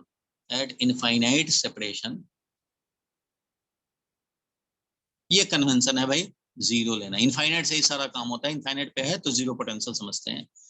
तो देखो भाई, हम लोगों ने अभी देखा कि ए पॉइंट है, ये बी पॉइंट है, और ए से बी अगर मूव कराते हैं तो पोटेंशियल डिफरेंस जो होता है, final potential minus initial potential, वो होता है work done in moving q naught divided by q naught, that is work done in taking plus 1 coulomb होता था। चलो कोई बात नहीं है। अब हमें क्या निकालना है भाई, एक पॉइंट पे पोटेंशियल। ये तो पोटेंशियल डिफरेंस है, हमें चाहिए electric potential at A point.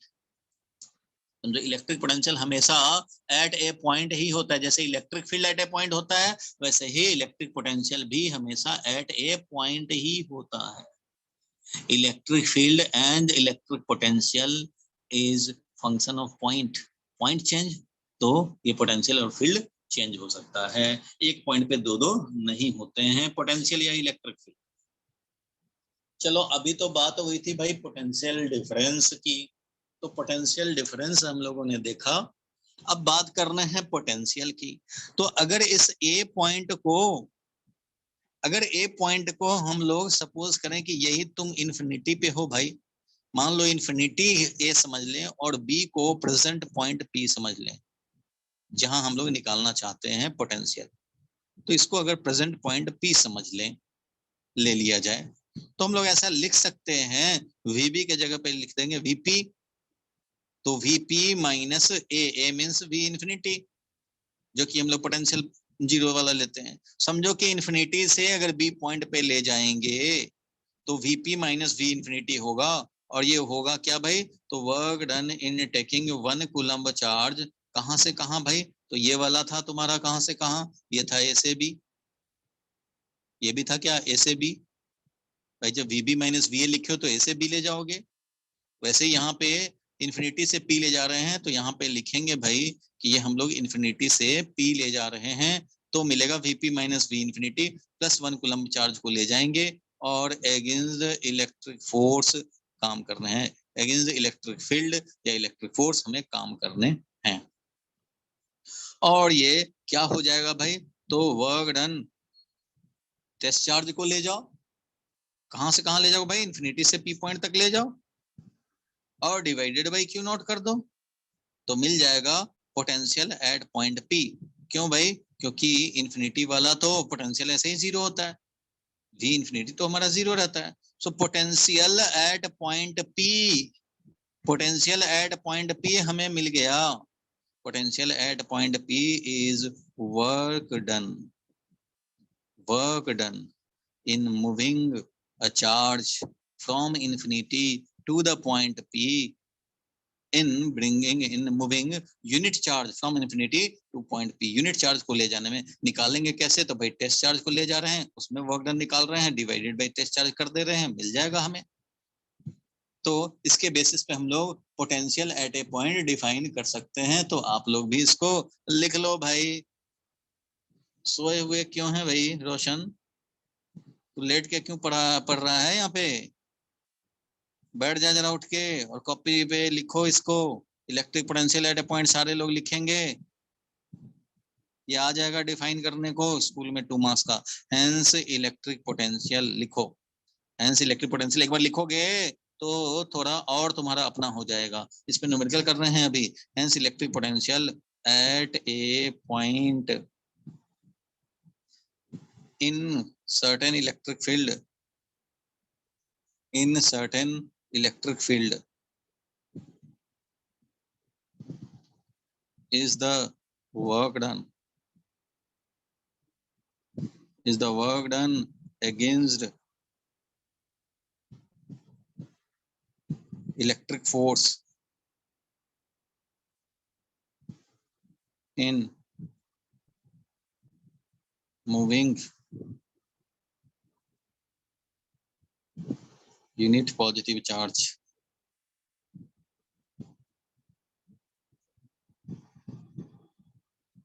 from infinity to the point P. Hence, electric potential at a point in certain electric field is the work done against electric force in moving a unit positive charge from infinity to the point P. ये बन गया हमारा definition of electric potential, ये conventional definition है।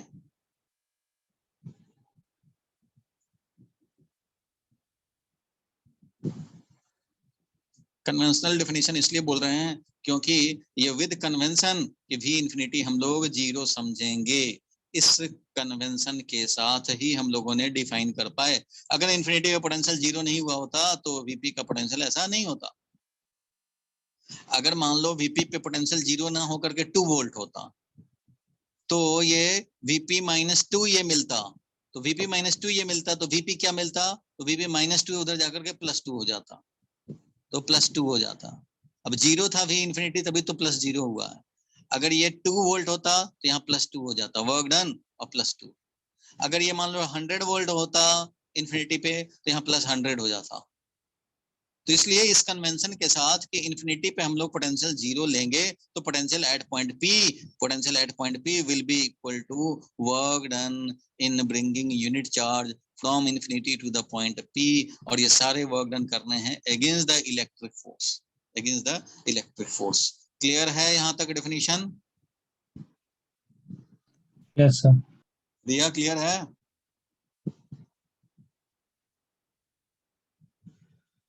Riya? Yes, sir.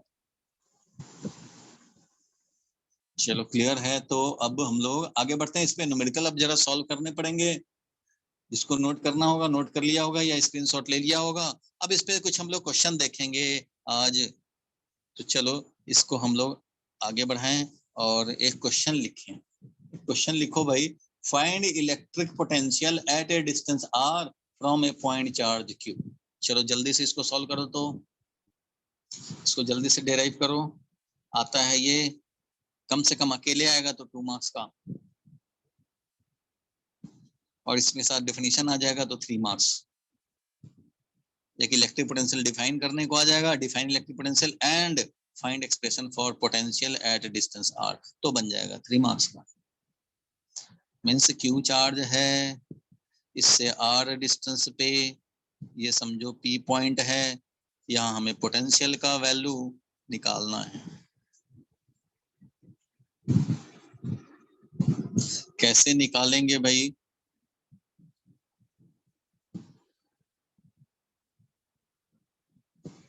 तो देखो, ये मान लो Q चार्ज है, वही वाला Q चार्ज, और ये R सेपरेशन पे ये पॉइंट P लिया हमने। इस पॉइंट P पे हम लोग निकालना चाहते हैं इलेक्ट्रिक पोटेंशियल। अब ध्यान देना जरा भाई, कैसे निकालें? तो भाई एक यूनिट चार्ज को ला रहे हैं, किसको भाई? तो पॉजिटिव Q0 को ला रहे हैं। किसको ला रहे हैं? पॉजिटिव Q0 को। ठीक है भाई, ला रहे हैं। कहाँ से ला रहे हैं? इन्फिनिटी से ला रहे हैं। कहाँ से लाएंगे भाई? इन्फिनिटी से। तो इन्फिनिटी से इसको ला रहे हैं। अब जब ला रहे हो तो ये जो चार्ज पहले से प्रेजेंट है, ये इस पे फोर्स लगाएगा। क्यों ला रहे हो भाई? मैं तो खुद ही पॉजिटिव हूँ, तुम पॉजिटिव चार्ज ला रहे हो। नेगेटिव लाते तो मैं तुम्हें अट्रैक्ट करता, तुम्हें इनाम देता, प्राइज भी मिलता, गिफ्ट भी मिलता, लेकिन तू तो पॉजिटिव ला रहा, मैं तो खुद ही पॉजिटिव हूँ। तो तुम पॉजिटिव लाओगे तो मैं तो धक्का मारूंगा भाई। तो इसने फोर्स लगाया, इलेक्ट्रिक फोर्स, वो लगाया रिपल्सिव। तो इलेक्ट्रिक फोर्स ये कितना लगाएगा? तो सपोज करो कि किसी पर्टिकुलर टाइम पे इसका एक्स सेपरेशन, तो भाई जब एक्स सेपरेशन है तो उसके अकॉर्डिंगली ये फोर्स लगाएगा। कितना भाई? तो Q into Q0 upon 4 pi epsilon not into x square, क्योंकि एक्स था भाई तो एक्स स्क्वायर। ये फोर्स लगेगा इलेक्ट्रिक फोर्स। कोई परेशानी नहीं है यहाँ तक?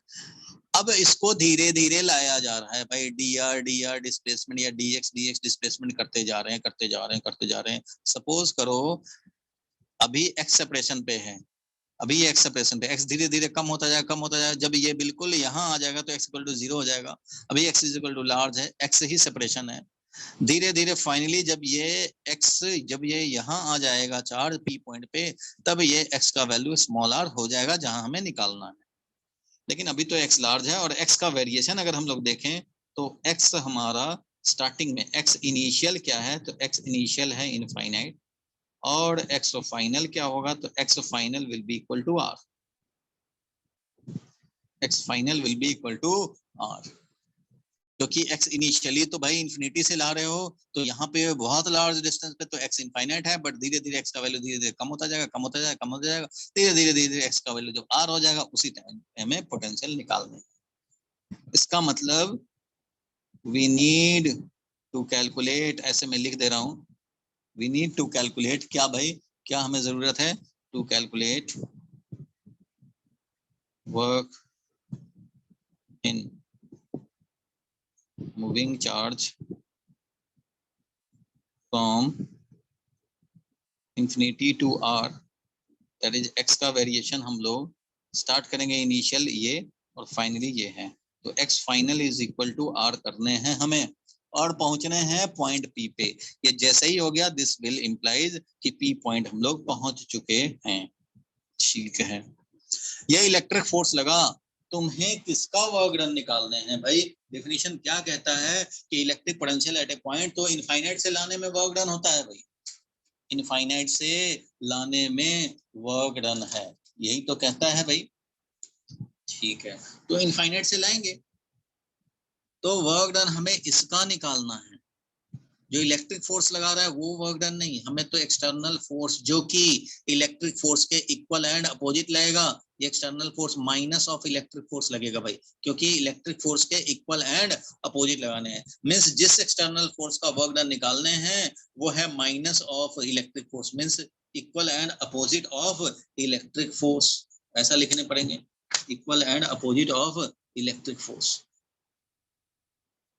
तो वो कितना हो जाएगा? तो minus of q naught upon 4 pi epsilon naught into x square. अभी जब ये एक्स सेपरेशन है तो इतना फोर्स लग रहा है, जब ये एक्स का वैल्यू कम हो जाएगा 5 हो जाएगा तो 5 स्क्वायर के अकॉर्डिंगली लगेगा, जब ये 2 हो जाएगा तो 2 के स्क्वायर के अकॉर्डिंगली, जब ये 1 होगा तो 1 के अकॉर्डिंगली लगेगा, जब ये 0.5 होगा तो 0.5 के अकॉर्डिंगली लगेगा। लार्ज वैल्यू ऑफ एक्स होगा तो फोर्स का वैल्यू कम होगा, जैसे जैसे एक्स का वैल्यू पास आता जा रहा है, कम होता जा रहा है, वैसे वैसे ये फोर्स वैल्यू बढ़ता जाएगा, क्योंकि डिनोमिनेटर में है, एक्स में डिक्रीमेंट तो फोर्स में इंक्रीमेंट। तो इस तरह से इस फोर्स का वर्क डन चाहिए, तो potential at point P is equal to work done, work done करेंगे dr करते जाएंगे डिस्प्लेस, और कहां से कहां तक करेंगे भाई? तो ये छोटा सा डिस्प्लेसमेंट जब करेंगे तो उस टाइम पे कितना एक्सटर्नल फोर्स लगाना पड़ रहा है भाई? तो उस टाइम पे एक्स डिस्प्लेसमेंट था तो उसके अकॉर्डिंगली फोर्स लगा, उसके अकॉर्डिंगली ये लगाएंगे और dx करेंगे, और x का लिमिट कहां से कहां तक डालेंगे? तो x इनिशियली था इनफाइनाइट और x फाइनली है हमारा r, और ये काम करने हैं। अब ये जो x का लिमिट डाला ना, उसी से पता लगेगा कि dx, अब यहाँ पे cos 180 लिखने की जरूरत नहीं है या cos 0 डिग्री लिखने की जरूरत नहीं है। क्यों नहीं है? क्योंकि तुमने x का जब लिमिट डाल दिया तो भाई इन्फिनिटी से r डाले हो, मतलब लार्जर से स्मॉलर डाले हो, तो ऑब्वियसली dx ऐसे होगा, तभी तो लार्जर से स्मॉलर की तरफ आएगा। और अगर तुम स्मॉलर से लार्जर लिमिट डालते तो अपने आप क्लियर होता कि dx इधर है, ऐसे है, ऐसे जा रहा है। इसलिए लिमिट में इंडिकेट कर चुके कि डिस्प्लेसमेंट का क्या डायरेक्शन है, एक बार और डायरेक्शन देख करके और cos 0 या cos 180 लिखने की जरूरत नहीं है, क्योंकि वो इस लिमिट में काउंट हो गया। अब तुम्हें करना क्या है भाई? तो एक्सटर्नल फोर्स जो कि था minus Q naught upon 4 pi epsilon not x square, यही हमारा है इलेक्ट्रिक फोर्स के अगेंस्ट का वर्क फोर्स। तो इलेक्ट्रिक फोर्स के अगेंस्ट फोर्स ये है, और इंटीग्रेट करने हैं कहां से कहां तक? तो इनफाइनाइट से आर तक। बस अब ये इवैल्यूएशन तुम्हें करने पड़ेंगे, और जो एक्सप्रेशन आएगा फॉर्मूला की तरह याद भी रखते हैं। तो minus of q naught upon 4 pi epsilon naught will be taken outside the integration. बच गया क्या भाई? 1 अपॉन एक्स स्क्वायर का, means x to the power -2, यही बच गया, और इनफाइनाइट से आर तक कर लो भाई, तो ये मिल गया। अच्छा, ये हमने जो फोर्स का वर्क डन निकाले हो डिवाइडेड बाई क्यू नॉट भी तो करने थे ना। अगर हम लोग पोटेंशियल निकाला, खाली वर्क डन निकाल रहे होते तो ये काम करते, लेकिन तुम्हें तो भाई क्यू नॉट से डिवाइड करना है। यहाँ देखो Vp is equal to work done, q naught को ले जाने में डिवाइडेड बाई क्यू नॉट करते हैं, तो यहाँ पे भी डिवाइडेड बाई क्यू नॉट करेंगे। जब पोटेंशियल निकालोगे तो डिवाइडेड बाई जिस क्यू नॉट को लाए हो उससे डिवाइड तो करने पड़ेंगे, क्योंकि डिफिनीशन क्या कहता है भाई? डिफिनीशन यही कहता है कि भाई वर्क डन करो क्यू नॉट को लाने में इन्फिनिटी से पी तक, डिवाइडेड बाई क्यू नॉट कर दो।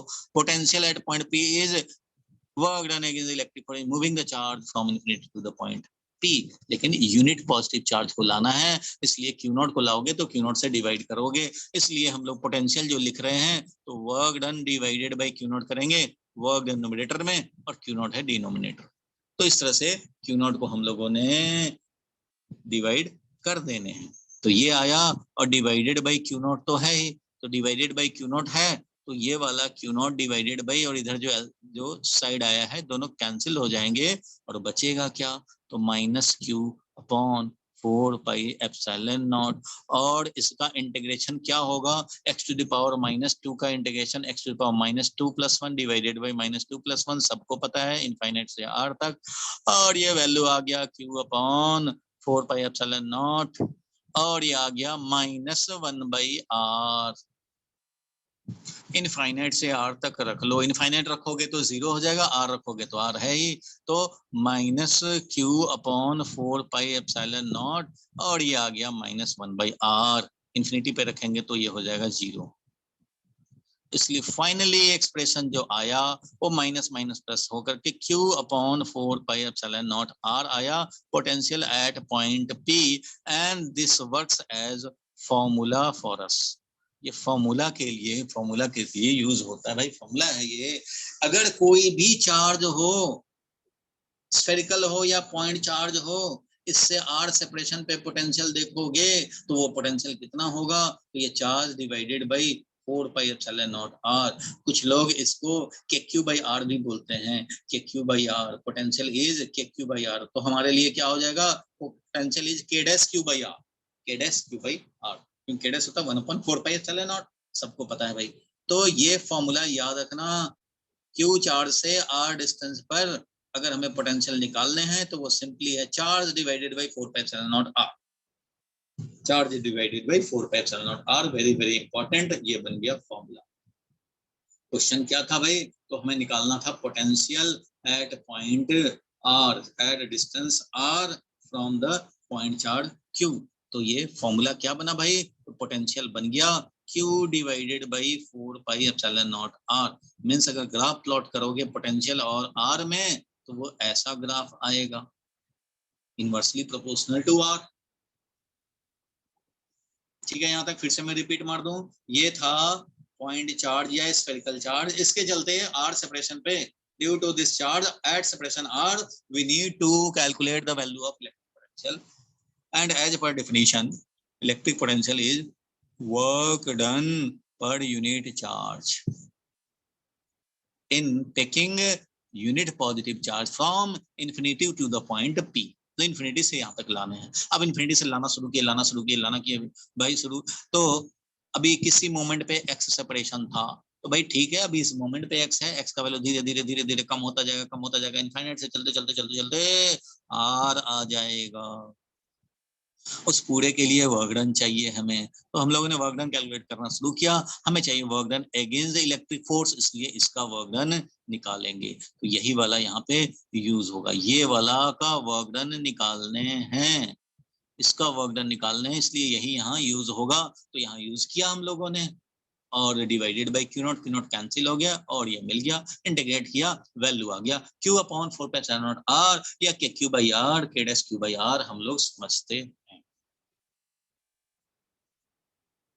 बोलो भाई, तनिष्का क्लियर हुआ? Yes, sir. नोट कर लो भाई, कम से कम डायग्राम तो अभी बना लो, बाकी तो तुम क्लास नोट व्हाट्सएप से देख करके कर सकते हो, लेकिन कम से कम आधा तो लिख लो भाई, कुछ तो लिखोगे ताकि पेन चलता रहे, जंग ना लगे। तो पेन में और हाथ में जंग लग जाएंगे भाई, ऐसे नहीं करने हैं। किसी को कोई प्रॉब्लम हो अभी तक में तो पूछ ले भाई। अतुल बोलो। अतुल को नहीं समझ में आया ना? क्या सर? समझ में आया पूरा? हाँ सर, समझ तो आ रहा है थोड़ा। यस सर, आ रहा है। चलो मान लेते हैं समझ गए। ठीक है भाई, आर्ची क्लियर है तुम्हारा? Yes, sir. चलो ठीक है, आगे बढ़ते हैं, नेक्स्ट न्यूमेरिकल पे चलते हैं भाई। नेक्स्ट एक क्वेश्चन पे चलें। फॉर्मूला याद रखना, q/4 pi epsilon naught r। Note का पॉइंट लिखो एक, ये वेरी वेरी इंपॉर्टेंट है, नोट का पॉइंट लिखा जाए। नोट का पॉइंट लिखो, electric potential due to system of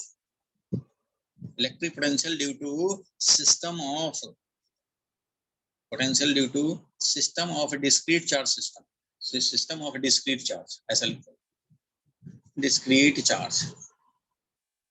अगर डिस्क्रीट मतलब अलग अलग चार्जेज हों, मान लो एक सिस्टम ऑफ चार्ज है जिसमें Q1 यहाँ है, Q2 यहाँ है, Q3 यहाँ है, भाई इस तरह का है ये सिस्टम, और इस P पॉइंट पे पोटेंशियल निकालने हैं, ठीक है, समझा जाए, इस P पॉइंट पे पोटेंशियल निकालने हैं। Q1 से ये R1 सेपरेशन पे है, Q2 से ये R2 सेपरेशन पे है, और Q3 से ये R3 सेपरेशन पे है पॉइंट P।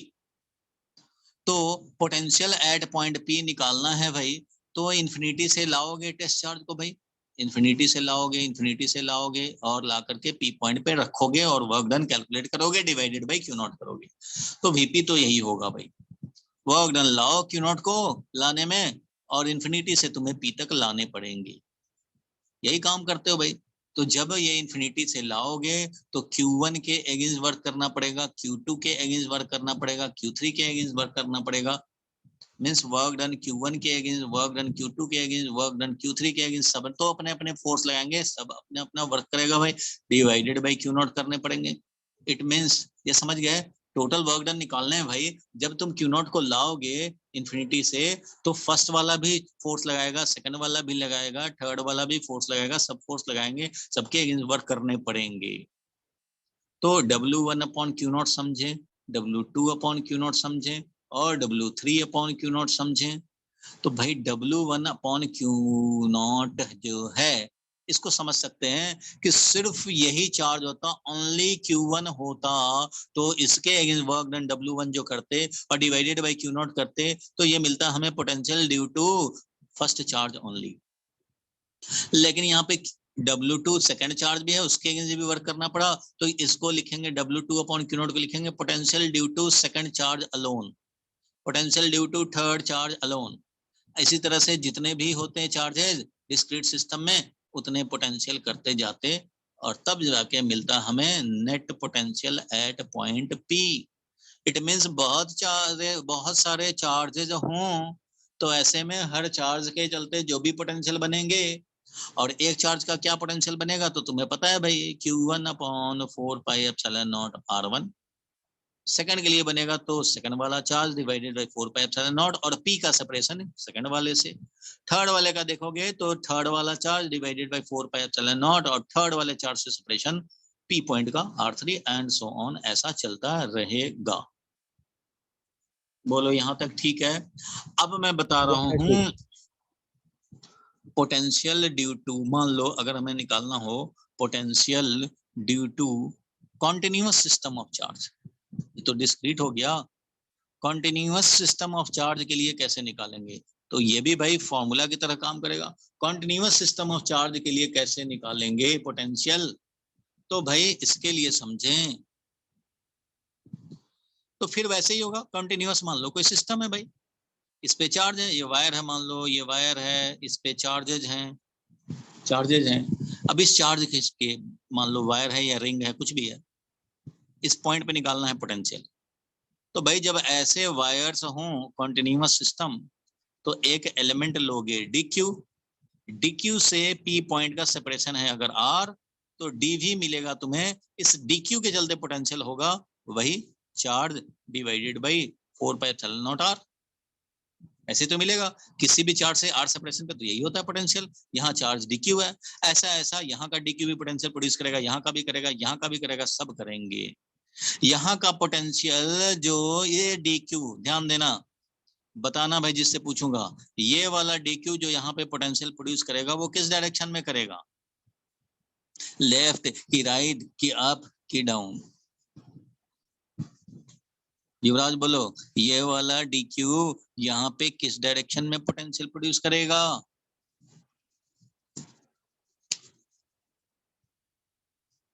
बोल दो भाई, नहीं पता हो तो ये भी बोल दो। नहीं पता सर। रिया किस डायरेक्शन में, तुम्हें भी नहीं पता? नहीं सर। नहीं, अरे इतना तो पता है ना कि इसका कोई डायरेक्शन नहीं होता भाई, ये स्केलर है, पोटेंशियल क्या है, work done divided by charge, work done divided by charge, ना वर्क का स्केलर ना वेक्टर है, ना ये चार्ज वेक्टर है, स्केलर अपॉन स्केलर ये स्केलर है भाई। वर्क डन, अब 2 जूल का वर्क डन हुआ तो क्या उसको डायरेक्शन है? इसलिए पोटेंशियल का कोई डायरेक्शन नहीं होता। आपको खुद सोचना था इस पे, इतना तो सोचोगे। चलो कोई बात नहीं है, आगे बढ़ते हैं हम लोग। ठीक है, कोई इसका डायरेक्शन नहीं होता कि लेफ्ट वर्ड हो गया राइट वर्ड हो गया और वेक्टर सम करने हैं, ये नहीं है। इसलिए तो पोटेंशियल इजी है कैलकुलेट करना इलेक्ट्रिक फील्ड से। इलेक्ट्रिक फील्ड में डायरेक्शन का ख्याल रखना पड़ता है, यहाँ कोई डायरेक्शन होता ही नहीं, सिर्फ सेपरेशन देखो, चार्ज देखो, इतना चार्ज से इतना सेपरेशन, अच्छा ये हो जाएगा। तो इस तरह से पी पॉइंट पे पोटेंशियल जब निकालने होंगे हमें, अभी तो ये डीवी निकाला एलिमेंट के चलते पोटेंशियल, नेट पोटेंशियल जब निकालेंगे तो ऐसे ऐसे जितने एलिमेंट होंगे उसके जितने जितने पोटेंशियल होंगे उन सबको सम करने पड़ेंगे कि वेक्टर सम करने पड़ेंगे? बोलो भाई, सम करने पड़ेंगे या वेक्टर सम करने पड़ेंगे? सर सम करना पड़ेगा। सम करने पड़ेंगे, क्योंकि वेक्टर तो है ही नहीं है। तो ये बन जाएगा कॉन्टिन्यूअस के लिए। तो ये तो जल्दी लिख लो फॉर्मूला, इस पे हम लोग अभी क्वेश्चन देखेंगे। चलो भाई फॉर्मूला तो फटाफट लिख लो, अभी इसका यूज होगा, क्वेश्चन सॉल्व करेंगे। डिस्क्रीट है तो जितने भी चार्जेस हैं उन सबका पोटेंशियल निकालो अलग अलग। Q/4 R1, Q2/4 R2, Q3/4 R3। Positive होगा तो पॉजिटिव चार्ज रखोगे, नेगेटिव होगा तो नेगेटिव चार्ज रखोगे। पोटेंशियल में नेगेटिव है तो नेगेटिव ही रखेंगे, पॉजिटिव रहेगा तो पॉजिटिव ही रखेंगे, क्योंकि ये कोई वेक्टर क्वांटिटी नहीं है जो नेगेटिव साइन हम लोग डायरेक्शन से दिखा देंगे। यहाँ पे जितने भी चार्ज रखने पड़ेंगे, all charges, put all charges with sign, sign रखने पड़ेंगे भाई, साइन रखने पड़ेंगे, put all charges with sign. ठीक है भाई, आगे बढ़ते हैं हम लोग। चलो नेक्स्ट एक क्वेश्चन है, हटा दिया हमने, स्क्रीनशॉट ले लिया होगा। Find potential due to dipole on at separation x, at separation x. First है on its equatorial line and second है on end on position.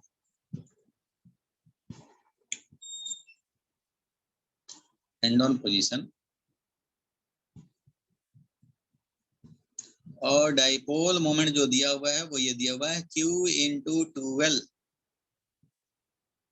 Q/12 दिया हुआ है। चलो x डिस्टेंस पे निकालने हैं, x separation from the dipole. जैसे हम लोग इलेक्ट्रिक फील्ड कैलकुलेट करते थे एक्सियल पे इक्वेटोरियल पे, वैसे ही पोटेंशियल कैलकुलेट कर लेने हैं भाई। तो जल्दी से कैलकुलेट कर लो। सबसे पहले थोड़ा डायग्राम दिखाओ, डायग्राम दिखाओगे तभी ये क्लियर होगा। ठीक है भाई, डायग्राम दिखा दिया इक्वेटोरियल के लिए। भाई इक्वेटोरियल के लिए तो यहाँ -Q चार्ज है, इधर +Q चार्ज है। कितना आया भाई इक्वेटोरियल पे? एट डिस्टेंस x, ये है पॉइंट P, निकालना है पोटेंशियल।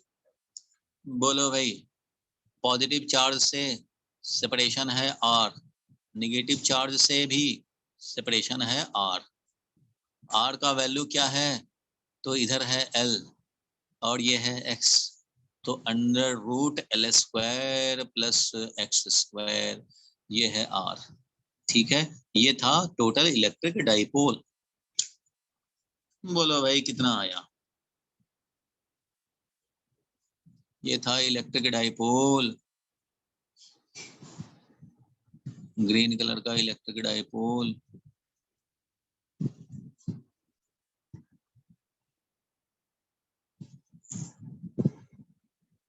बोलो भाई कितना आया पोटेंशियल P पॉइंट पे? रोशन बोलो जल्दी। पोटेंशियल यहाँ पे 2 चार्ज हैं भाई, एक पॉजिटिव वाला चार्ज है, दूसरा नेगेटिव वाला चार्ज है। पॉजिटिव वाले चार्ज का पोटेंशियल और नेगेटिव वाले चार्ज का पोटेंशियल लिखने पड़ेंगे। कोई ये वेक्टर तो है नहीं जो वेक्टर सम करोगे, तो ये है भाई पॉजिटिव चार्ज वाले के लिए पोटेंशियल कितना होगा यहाँ पे? बोले भाई, क्यू चार्ज से आर सेपरेशन पे कितना potential? Q 4 pi epsilon naught. 4 pi epsilon naught R, यही होता था। Yes sir. और ये नेगेटिव चार्ज वाला minus q upon 4 pi epsilon naught R, और दोनों हो गए शहीद।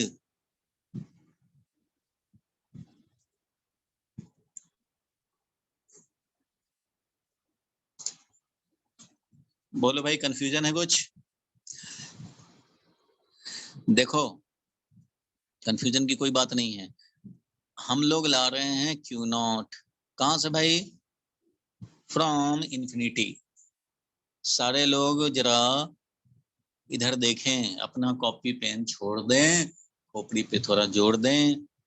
तो मैंने क्या बोला भाई कि इन्फिनिटी से क्यू नॉट को ला रहे हो।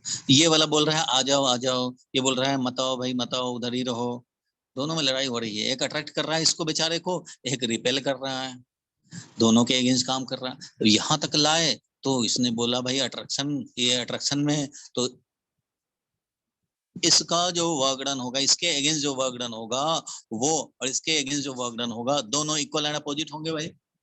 जब इन्फिनिटी से यहाँ पे ला रहे हो तो ये इसके लिए जितना निगेटिव पोटेंशियल बन रहा है उतना ही इसके लिए पॉजिटिव पोटेंशियल बन रहा है। क्यों भाई? तो पोटेंशियल तो हम लोगों ने एक्सप्रेशन डिराइव कर ही लिया था, किसी भी क्यू से आर सेपरेशन पे तो इतना ही पोटेंशियल होता है, q divided by 4 pi epsilon naught R, यही तो बनता है पोटेंशियल। तो यहाँ देख रहे हो आर सेपरेशन वही है, क्यू का वैल्यू वही है, बट ये पॉजिटिव है एक निगेटिव है।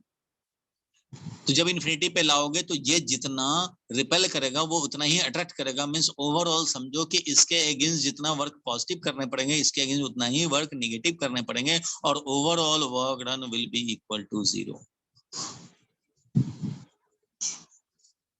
क्योंकि डाइपोल के अगेंस्ट लाना है, इट मींस डाइपोल में प्रेजेंट पॉजिटिव चार्ज के अगेंस्ट भी ले जाना है और नेगेटिव के भी अगेंस्ट ले जाना है। अब जरा ये बात को समझो एक और चीज, कि पॉजिटिव वाला चार्ज के लिए पॉजिटिव पोटेंशियल, नेगेटिव वाले चार्ज के चलते नेगेटिव पोटेंशियल कैसे बन गया, ये देख लो।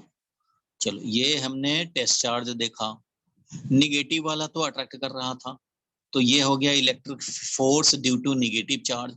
ये वाला हो गया इलेक्ट्रिक फोर्स, ये तो रिपेल करेगा भाई, तो ये वाला हो गया electric force due to positive charge. ये वाला हो गया electric force due to negative charge. अब देखो, मैं रेड से दिखाऊंगा क्योंकि इसके अगेंस्ट वर्क करना होता है। तो ये पॉजिटिव वाला जितना रिपेल कर रहा था उसके अगेंस्ट तुम्हें ये वाला फोर्स का वर्क डन निकालने होंगे, और ये जितना अटैक कर रहा था उसके अगेंस्ट ये वाला तुम्हें इसका वर्क डन निगेटिव में निकालने पड़ेंगे। इसका वर्क डन निकालोगे, जा तो रहा है ऐसे, डिस्प्लेसमेंट इधर है, इसलिए पॉजिटिव वाले के अगेंस्ट देखो, पॉजिटिव वाला ऐसे रिपेल किया, उसके अगेंस्ट तुमने ये फोर्स लगाया, इसका वर्क डन चाहिए, तो जिधर फोर्स लगा रहे हो उधर ही डिस्प्लेसमेंट जा रहा है, इसलिए positive work done, positive potential. Negative वाले चार्ज के लिए ये है अट्रैक्टिव फोर्स इसका, तुम्हें इसके अगेंस्ट का वर्क डन इसका निकालना है। डिस्प्लेसमेंट इधर है, फोर्स तुम्हारा इधर है, तो निगेटिव वर्क कर रहे हो भाई, निगेटिव वर्क कर रहे हो इसलिए नेगेटिव पोटेंशियल। तो जितना पॉजिटिव पोटेंशियल उतना ही negative potential, net potential 0।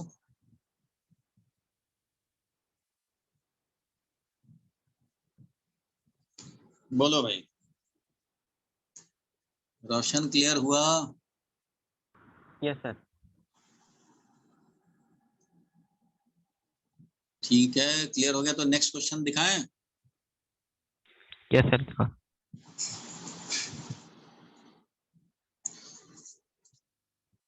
Tanishka clear हुआ?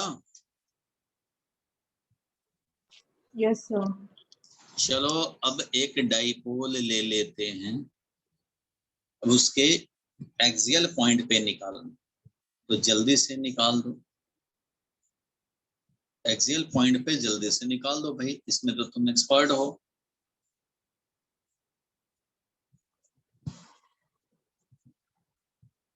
पोटेंशियल ऑन एक्सियल पॉइंट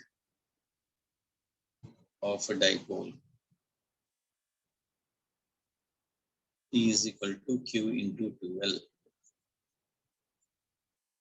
चलो जल्दी करो भाई इसको।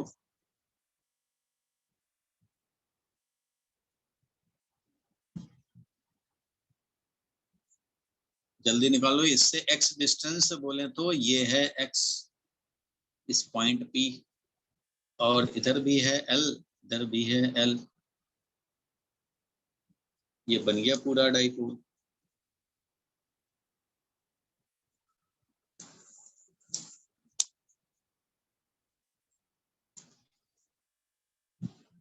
जल्दी करो भाई।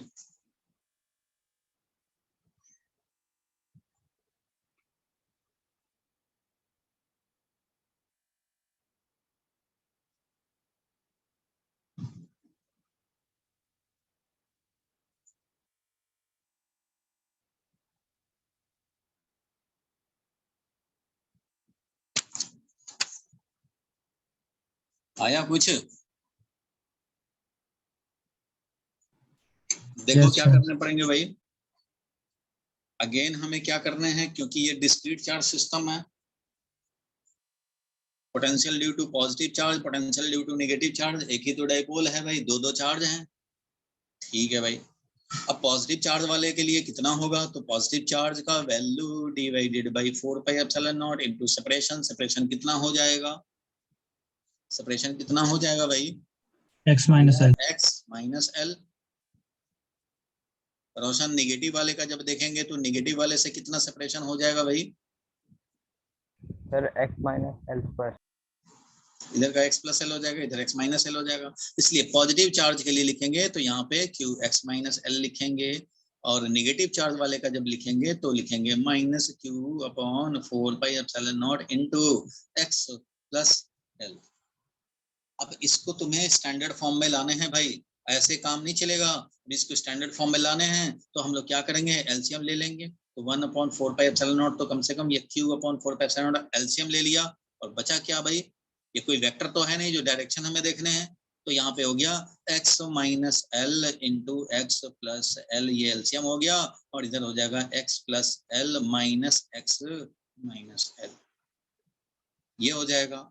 और ये मिल जाएगा q upon 4 pi epsilon not, और ये ब्रैकेट में क्या मिल जाएगा भाई, तो इधर डिनोमिनेटर हो गया कितना, x square minus L square, और न्यूमरेटर कितना हो जाएगा भाई, तो x minus L minus x plus L, तो माइनस एक्स एक्स कैंसिल हो जाएगा, और ये बच जाएगा 2l।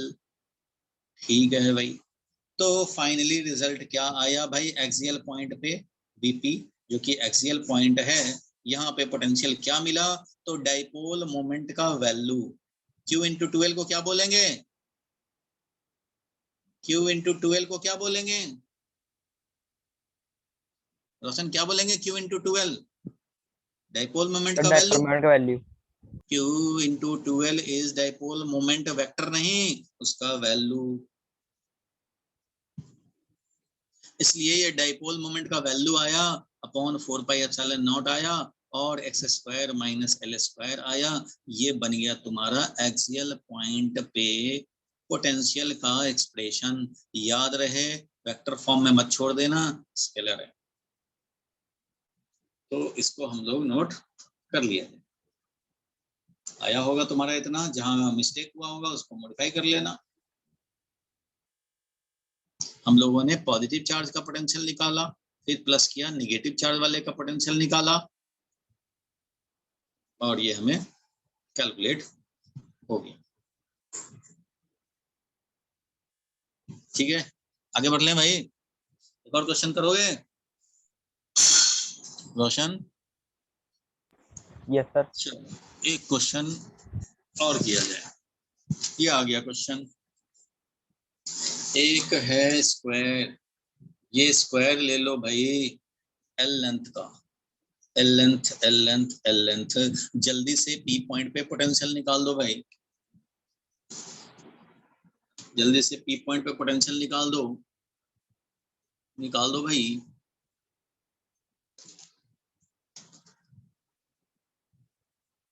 क्या करेंगे, मान लेते हैं ABCD, मान लो ABCD नोट कर देते हैं, ज्यादा अच्छा रहेगा।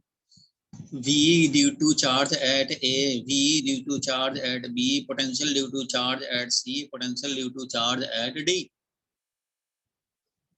Potential due to charge at A, तो A पे तो भाई Q चार्ज है और इससे R सेपरेशन पे है, तो लिखेंगे Q divided by 4 pi epsilon naught R। B point क्या है भाई, तो बी पॉइंट पे पोटेंशियल है, तो बी पॉइंट क्या जो चार्ज है Q, उसके चलते जो पी पॉइंट पे पोटेंशियल आएगा वो भी तो भाई Q upon 4 pi epsilon naught R। अब ये मत सोचना कि अच्छा ये वाला इधर पोटेंशियल प्रोड्यूस करेगा, ये वाला इधर, क्योंकि पोटेंशियल तो स्केलर है, उसका कोई डायरेक्शन होता नहीं है। सो कैंसिलेशन वैंसिलेशन का बात मत सोचना। अगर पॉजिटिव चार्ज है तो पॉजिटिव पोटेंशियल, पॉजिटिव चार्ज आया, पॉजिटिव पोटेंशियल सी वाला है, नेगेटिव चार्ज तो उसका नेगेटिव पोटेंशियल होगा। अब यहाँ पे कैंसिल हो सकता है, पॉजिटिव वाला यहाँ पे है डी, तो ये भी लिखेंगे Q divided by 4 pi epsilon naught R। ऐसा काम करेंगे और चारों का हम लोगों ने लिख देनी है, चारों का लिख देंगे। ठीक है भाई, चारों का हमने लिख दिया, तैयार हो गए हम लोग लिख के। अब क्या करने पड़ेंगे, तो इन चारों का नेट करने पड़ेंगे। नेट करने में क्या क्या हो गया भाई, तो एक नेगेटिव वाला तो एक पॉजिटिव से उड़ गया और बच गया यहाँ पे 2 times Q upon 4 pi epsilon naught R। चाहे तो इस 2 का हिसाब कर सकते हैं भाई, तो Q divided by 2 pi epsilon not, और R का वैल्यू भी लिख सकते हैं। R का वैल्यू होगा कितना, L बाई रूट 2। तो R का वैल्यू लिख देंगे L बाई रूट 2। तो ये रूट 2 भी इससे काम कर लें अगर, तो Q divided by root 2 pi epsilon naught L। ये हो जाएगा फाइनली आंसर, अगर कैलकुलेशन मिस्टेक ना हुआ हो। R का वैल्यू L अपॉन रूट 2 कैसे है भाई, तो पूरा डायगोनल जो है हमारा मान लो AC, R का वैल्यू जो होगा वो AC डायगोनल डिवाइडेड बाई 2 होगा, और AC का वैल्यू जो डायगोनल AC है, डायगोनल AC है वो क्या होगा भाई, तो ये AB स्क्वायर और प्लस BC स्क्वायर, यानी कि L square plus L square का root under, that is root over 2L square means root 2L। तो AC है रूट 2L, इसलिए रूट 2L में हमने 2 से डिवाइड किया तो L बाई रूट 2 पाया, तो L बाई रूट 2 मिल गया। इसी का हम लोगों ने यूज कर दिया और ये हमें पोटेंशियल का वैल्यू मिल गया finally, Q divided by root 2 और पाई एप्सिलॉन नॉट L। कोई कैलकुलेशन मिस्टेक तो नहीं है ना रोशन? नहीं सर। चलो ठीक है, सारे लोग कर लिए होंगे, मैच कर लें, नोट कर लें।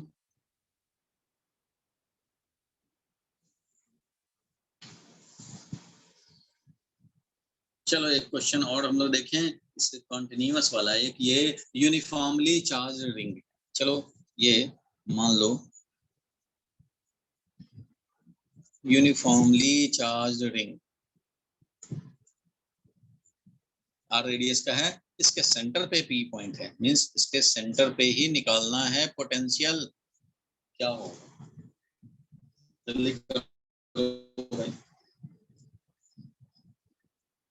तो ये तो कॉन्टिन्यूअस सिस्टम ऑफ चार्ज है, ये कैसा है भाई, कॉन्टिन्यूअस सिस्टम ऑफ चार्ज है। तो मान लो हमने DQ लिया, DQ R सेपरेशन पे है भाई P पॉइंट से, तो DQ ने प्रोड्यूस किया DQ upon 4 pi epsilon naught R। दूसरा DQ लो, ये भी R सेपरेशन पे है, तो ये भी प्रोड्यूस करेगा इतना ही, DQ upon 4 pi epsilon naught R। भाई स्केलर क्वांटिटी है, कोई वेक्टर तो है नहीं जो डायरेक्शन सोचना है। DQ upon 4 pi epsilon naught R, DQ upon 4 pi epsilon not, DQ upon 4 pi epsilon not, DQ upon 4 pi epsilon not, means total potential क्या हो जाएगा, ऐसे ऐसे हर एलिमेंट का DQ जो DV बनाएगा, DQ upon 4 pi epsilon naught R वो होगा, और हर एलिमेंट के लिए R तो उतना ही है, हर एलिमेंट इससे R ही सेपरेशन पे है, तो R will be taken outside और DQ ऐड करेंगे, DQ ऐड करेंगे तो क्या मिलेगा, DQ सब ऐड करेंगे तो क्या मिलेगा, टोटल चार्ज ऑन रिंग। सारा DQ तो तुमने ऐड ही कर दिया, सारा DQ तो तुमने ऐड ही कर दिया, तो ये मिल जाएगा टोटल चार्ज ऑन रिंग, मिल जाएगा। तो ये मिल गया पोटेंशियल एट द सेंटर।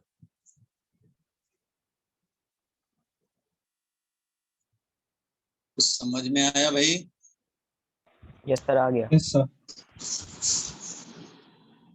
बिल्कुल ठीक बात है। एक और करोगे क्या क्वेश्चन? एक और क्वेश्चन करने का इरादा है? बोल नहीं रहा है युवराज? करा दो सर। चलो तो लो, ये करो। एक रिंग है, इसके एक्सिस पे एक्स डिस्टेंस पे निकालने हैं पोटेंशियल।